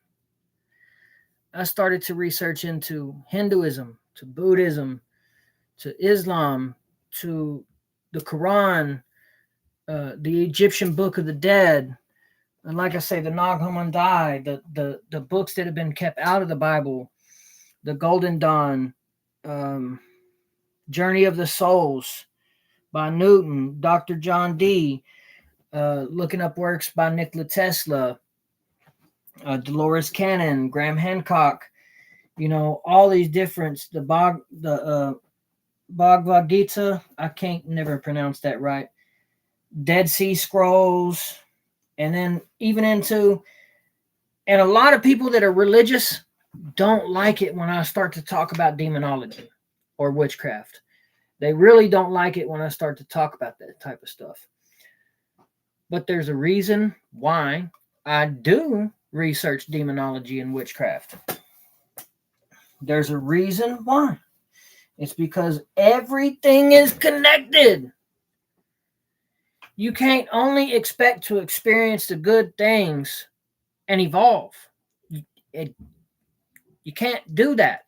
You can't pick up a book that has 100 chapters and skip the first 25 chapters and expect to pick up on chapter 26 and know what the book's talking about from there.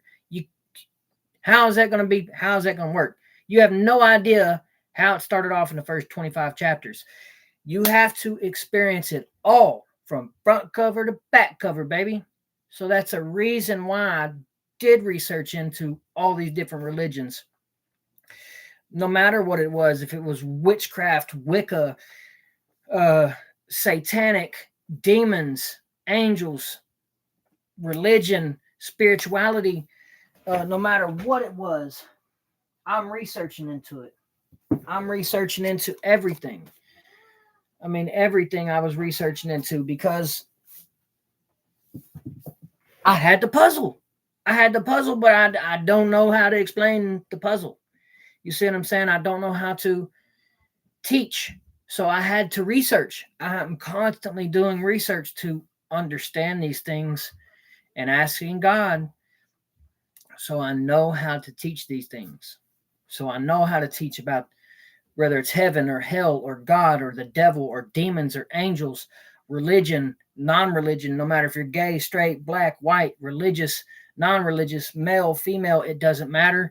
I can talk to all.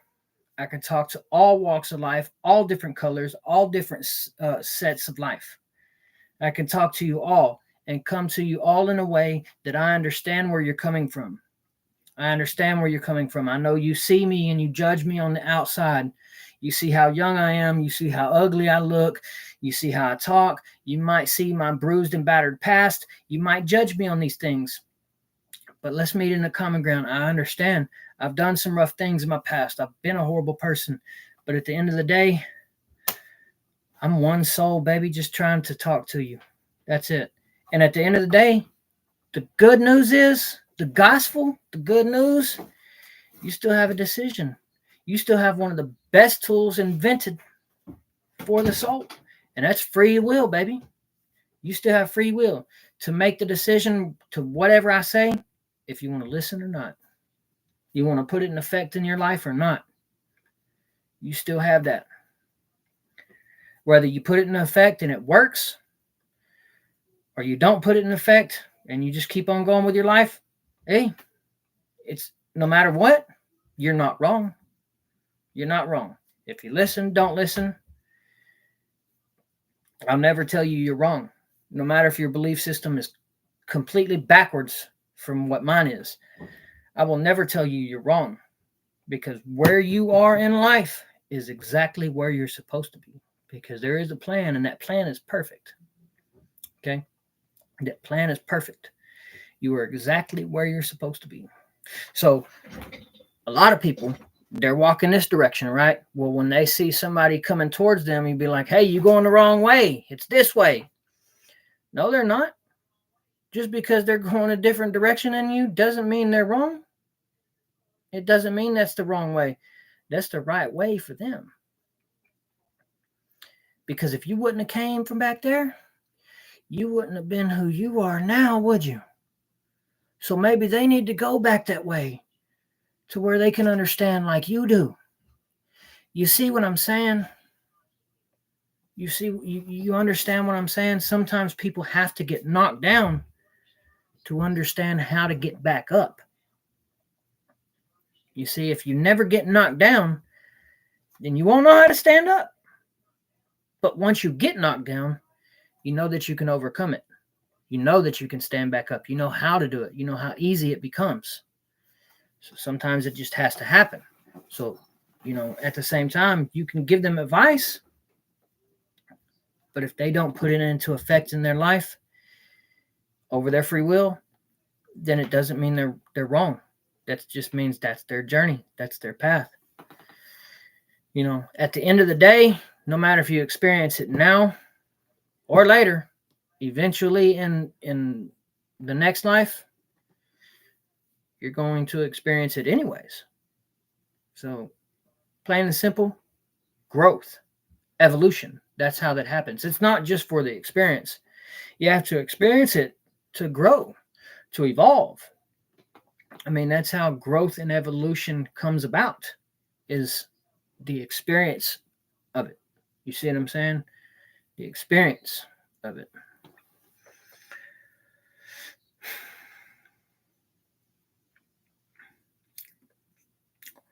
Love you too, Dad.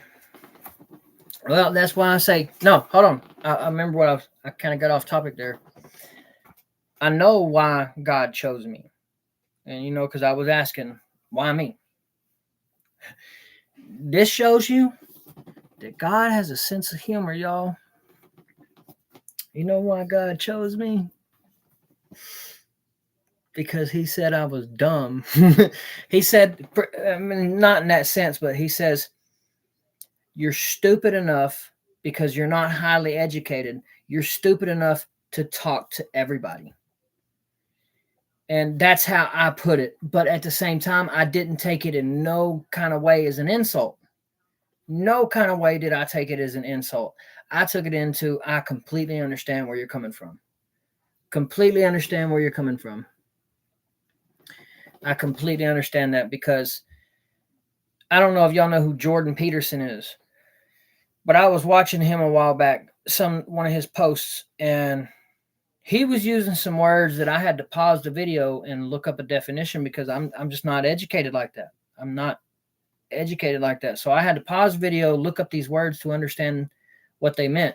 And when I would look up the meaning, they would have a very simple very simple word to explain the word that he used. It's the same thing, just worded different. So the reason that I was chosen is because of the way that I word things. Is because I don't use this highly educated vocabulary, because there are a lot of souls in this world who don't have they don't have the opportunities to get a high education like that. So if you talk to them, of course they're not going to understand what you're saying. They've never had that opportunity to go to school to get that kind of education. You see what I'm saying? But somebody like me, I can talk to them. I can come to them and I can talk to them, and they can almost everyone will understand what I'm saying. And if you don't, I can try to explain it even further to where you can understand it. But almost everyone who hears me talk, young or old, rich or poor, educated or uneducated, most of everything I say, you can understand. So that's the reason why I was chosen. That's the reason why I am who I am. And why I say the things, yeah. Mm-hmm, mm-hmm, mm-hmm. Anyways, that's my dad, y'all. I can flip him the bird if I want to. Hey, I tell you what, this is good. Get you one of these strawberry banana naked drinks. These jokers is good.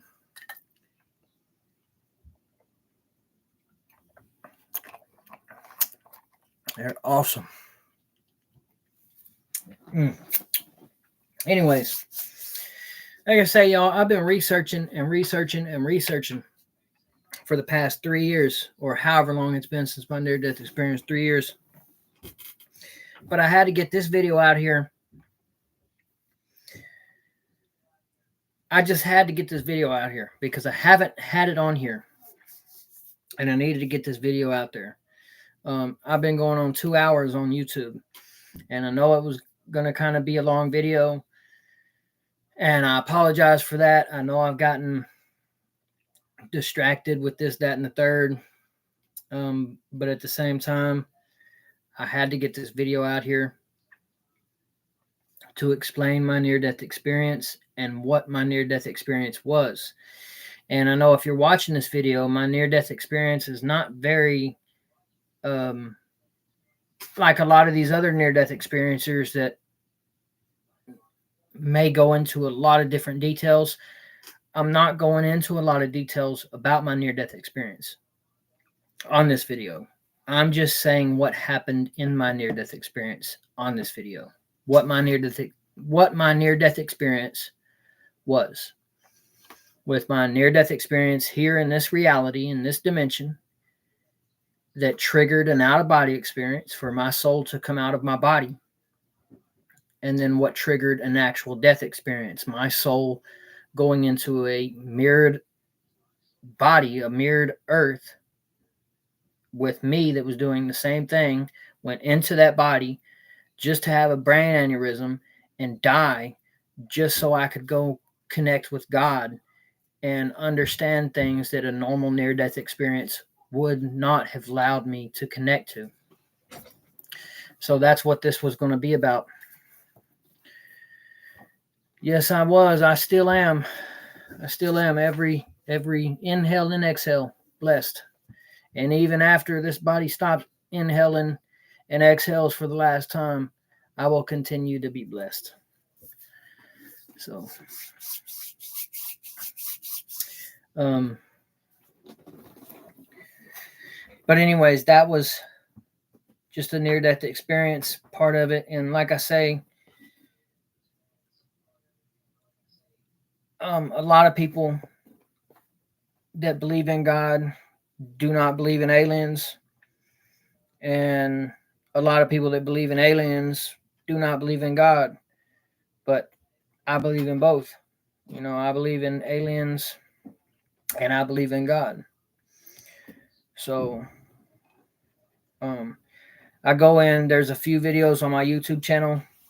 One of them is do not be afraid to die. That's a good one. There is another one that is do not be afraid to live. There is power in your words. That is a very good one. I go into a little bit more detail on there. And also my writing that I've done.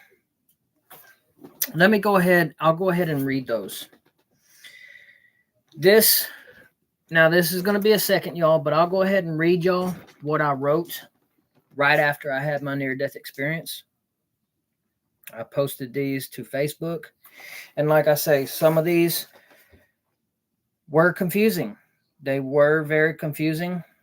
And they can be, still can be.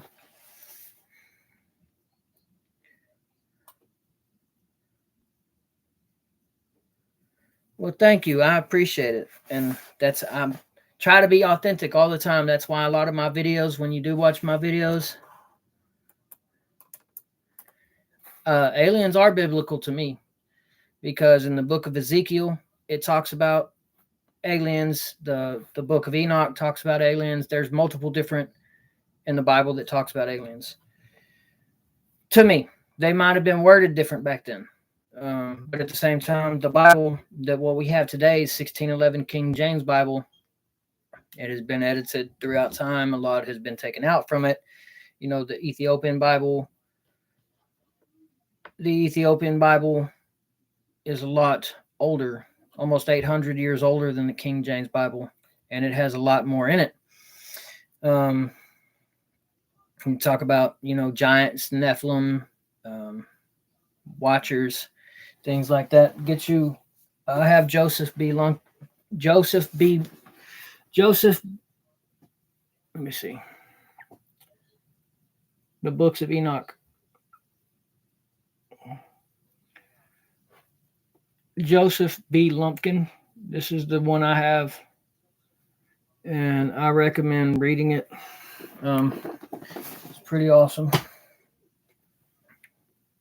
But also, like I say, there's a lot that I read into because I can see the connection between different religions, whether it's Hindu, Buddhism, Islam, the Quran, the Kabbalion, Judaism, witchcraft, demonology. I see the connections in all of it, and I study all of it, and I follow all of it because that's where God takes me. I go wherever God takes me.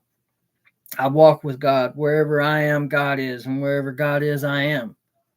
You see? So that's how I do it. Yeah, don't forget about Bigfoot. That's another video, dude.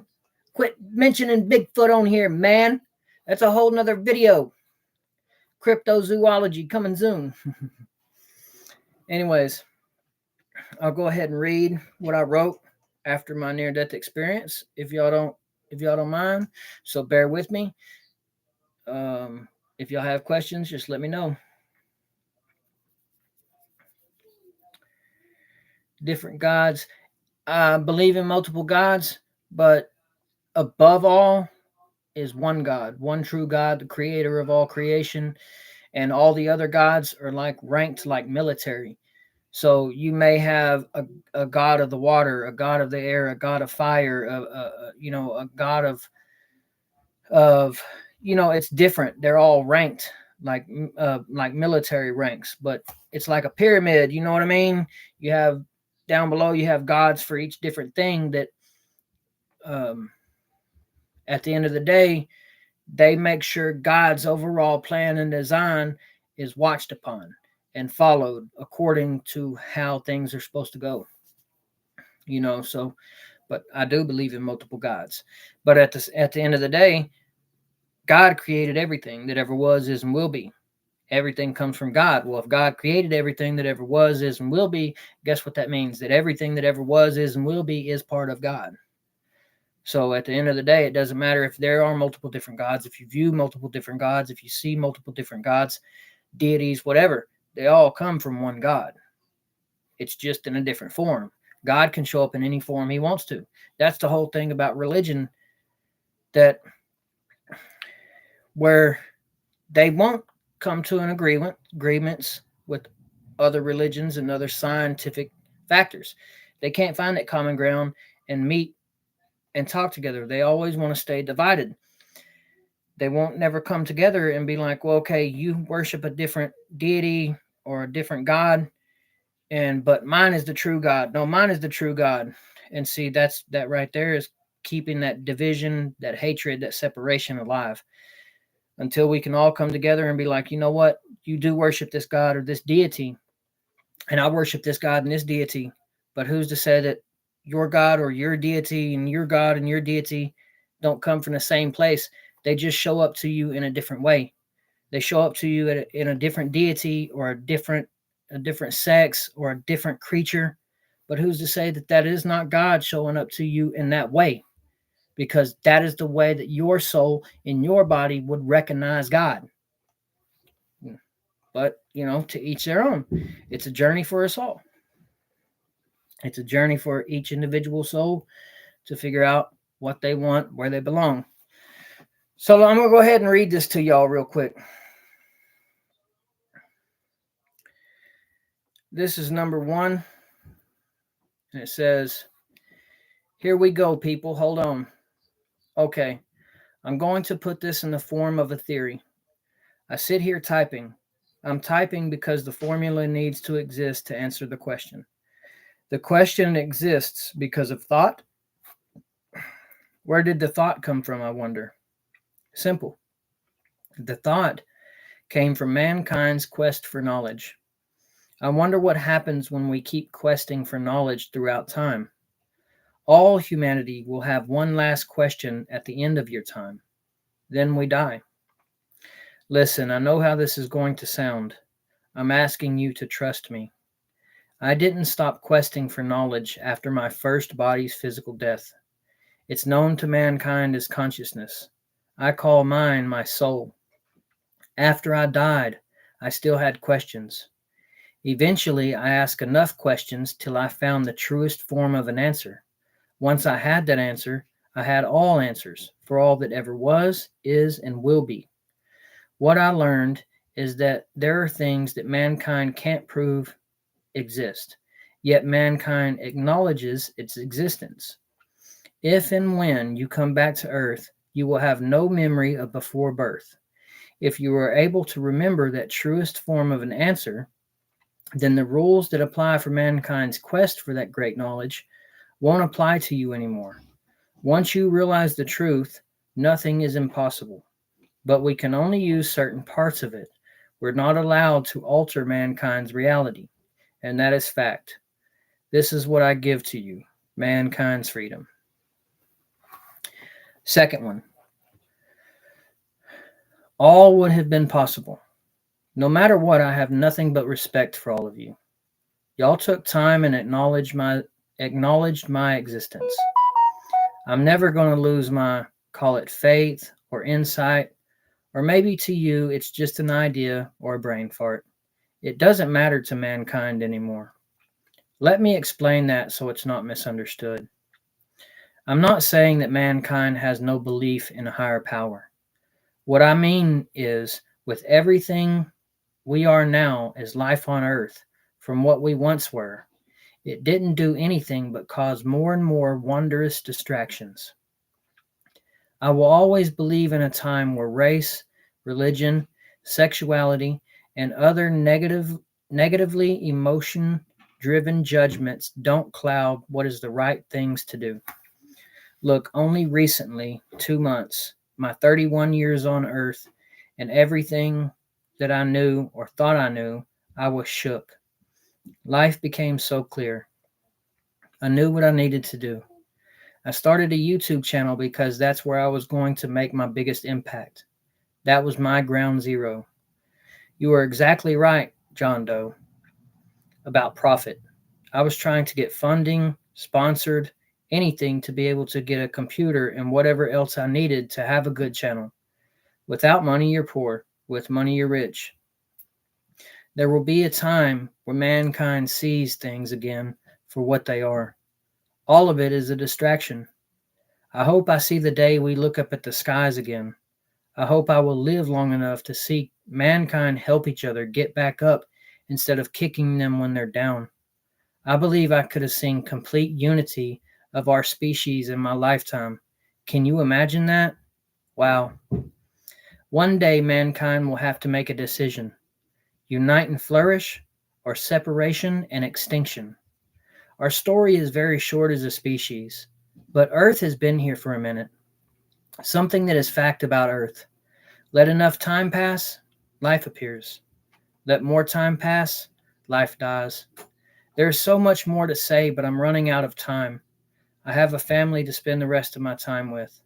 I hope one day, if someone else does what I was trying to do, mankind won't judge nor discriminate, but trust their gut and heart and walk side by side to make the impossible possible. Until then, don't waste 1 second of time. Through positivity and mankind's combined conscious outlook on the unknown, we will, we will be able to make it possible to understand the knowledge.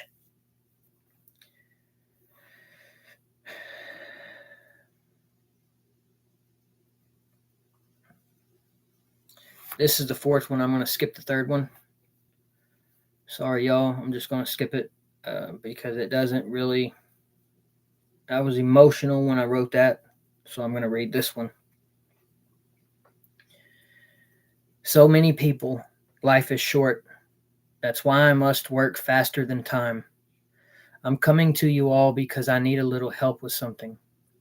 First, I want to apologize to you. I've done a lot of bad things in this life. I can't take it back just yet. I'm not asking for forgiveness or pity, nothing like that. Change is the only thing this species can do, and change we must, for what comes after death depends on this life's lessons. Why the lessons? Simple.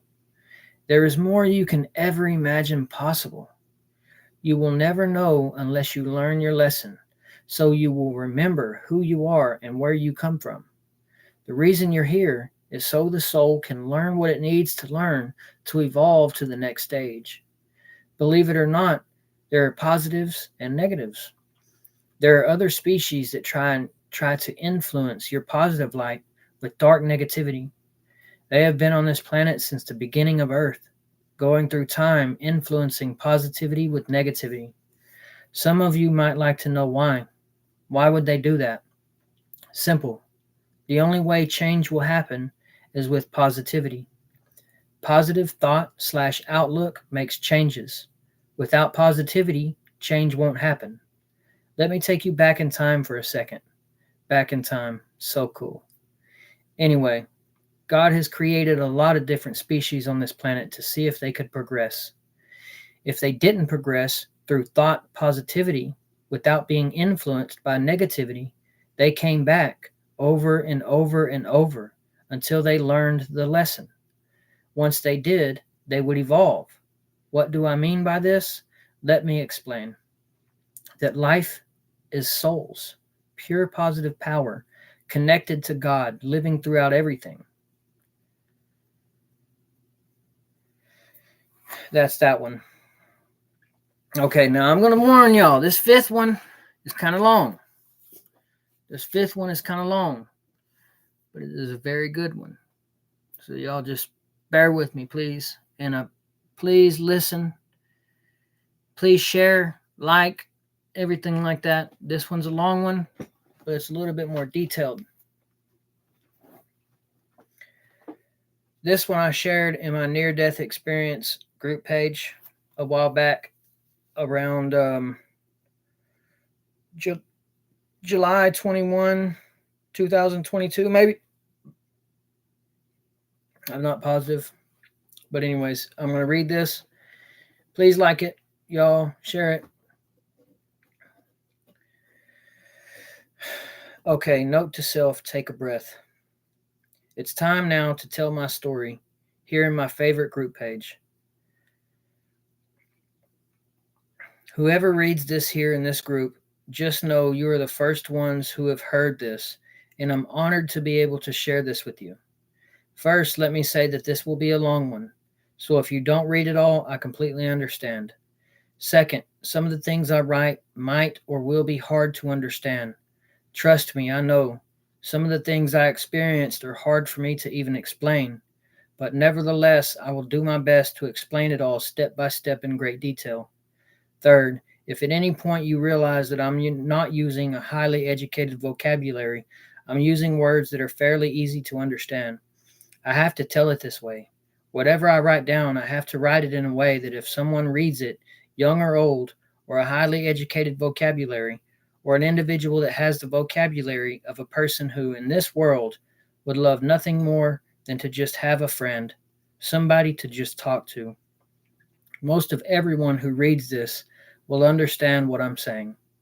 That's the reason I'm writing this the way I am, to explain my story and what I went through in my near-death experience and my out-of-body experience in the simplest way.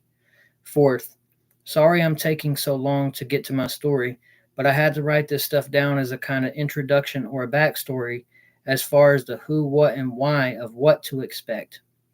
I'm sorry to say that this will not be the entire story due to the fact that it is just too much to write down.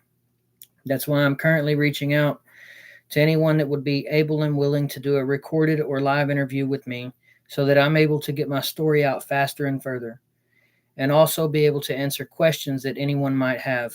All that being said, let's get to it. My name is Chad Dwayne Foster Jr. I'm 31 years young, born and raised in Texas. I've had my ups and downs and my good and bads throughout my life. Everything I've been through is why I am who I am. I'm here right now to explain something that is almost unexplainable. There are people who don't believe it at all. There are people who believe it, but yet they have no proof of it. To them, proof doesn't matter. They believe it anyways. Then there are people who at one point didn't believe or did believe. Something happened to them that would change their lives forever. I'm talking about the ones who have been chosen to meet the owner/operator of their form on earth and have come back to that form with so much to say. But one thing above it all is at the top of the page. We have a soul. All life has a soul. Death of a physical form on earth is nothing we need to fear. Death does not mean it's the end, it's over. It means, this part is kind of hard to explain.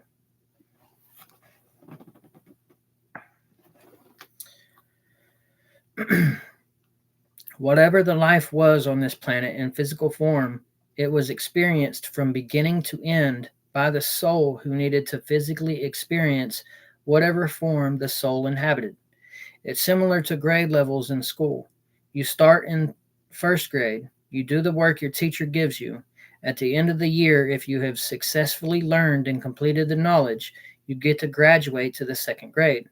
The difference with the soul is until you reach a certain level of graduation, or the soul had no choice but to leave that physical form, every time you graduate and go to the next grade, everything that you learned and completed to get to that next grade will be wiped clean.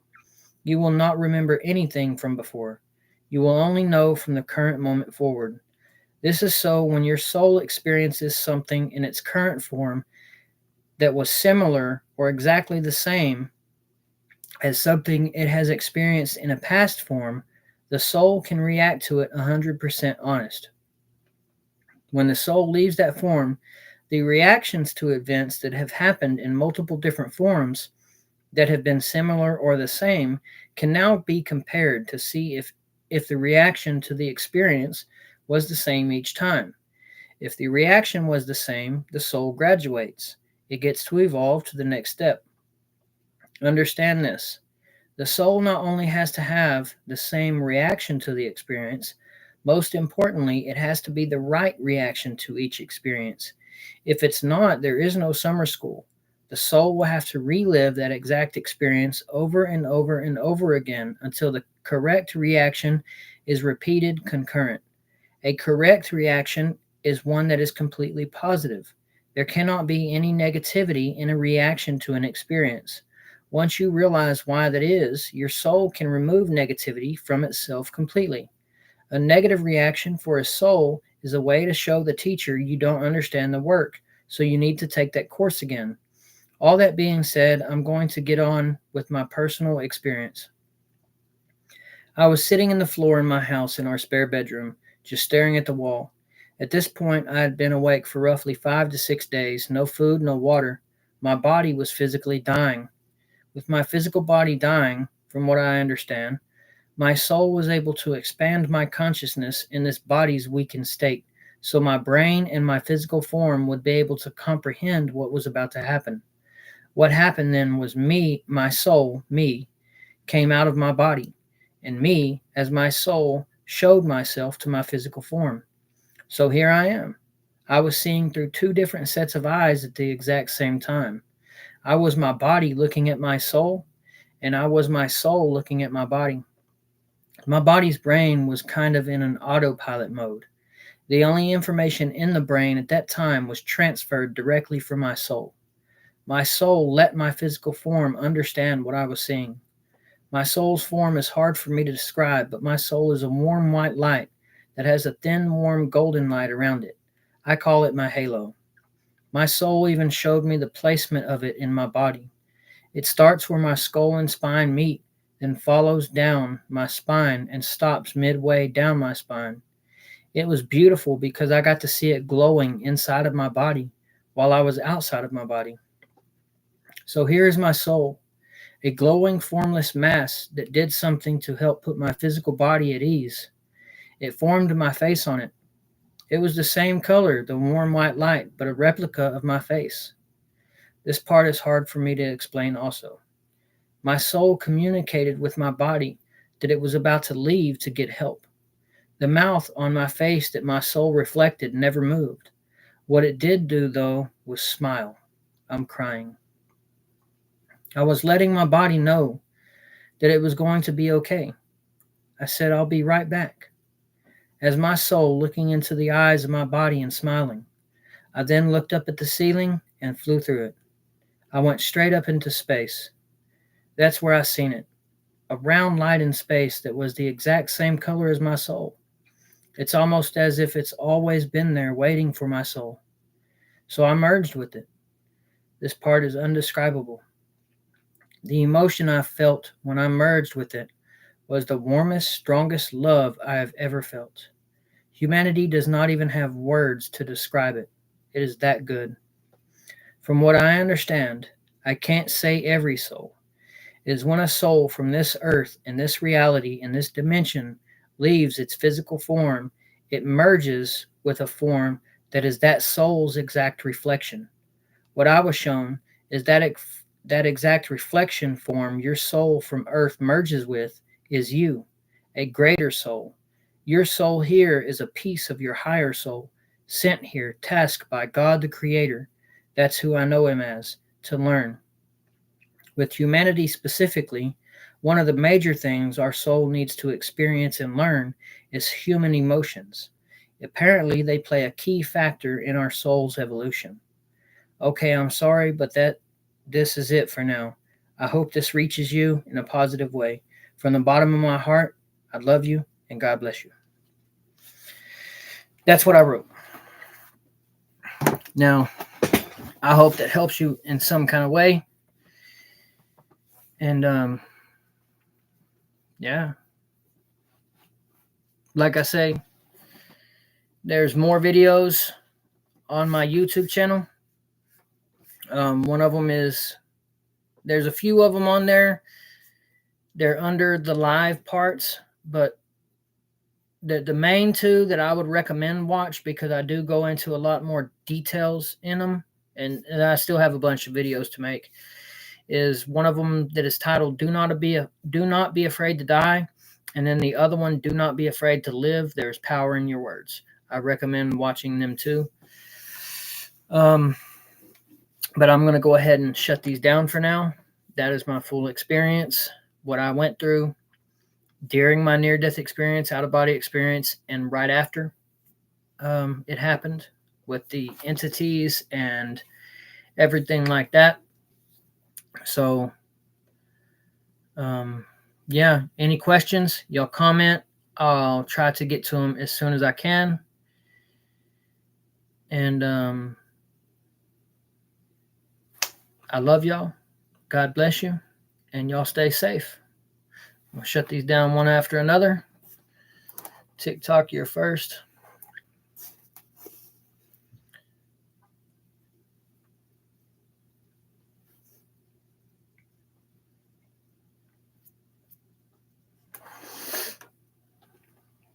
YouTube, you're second.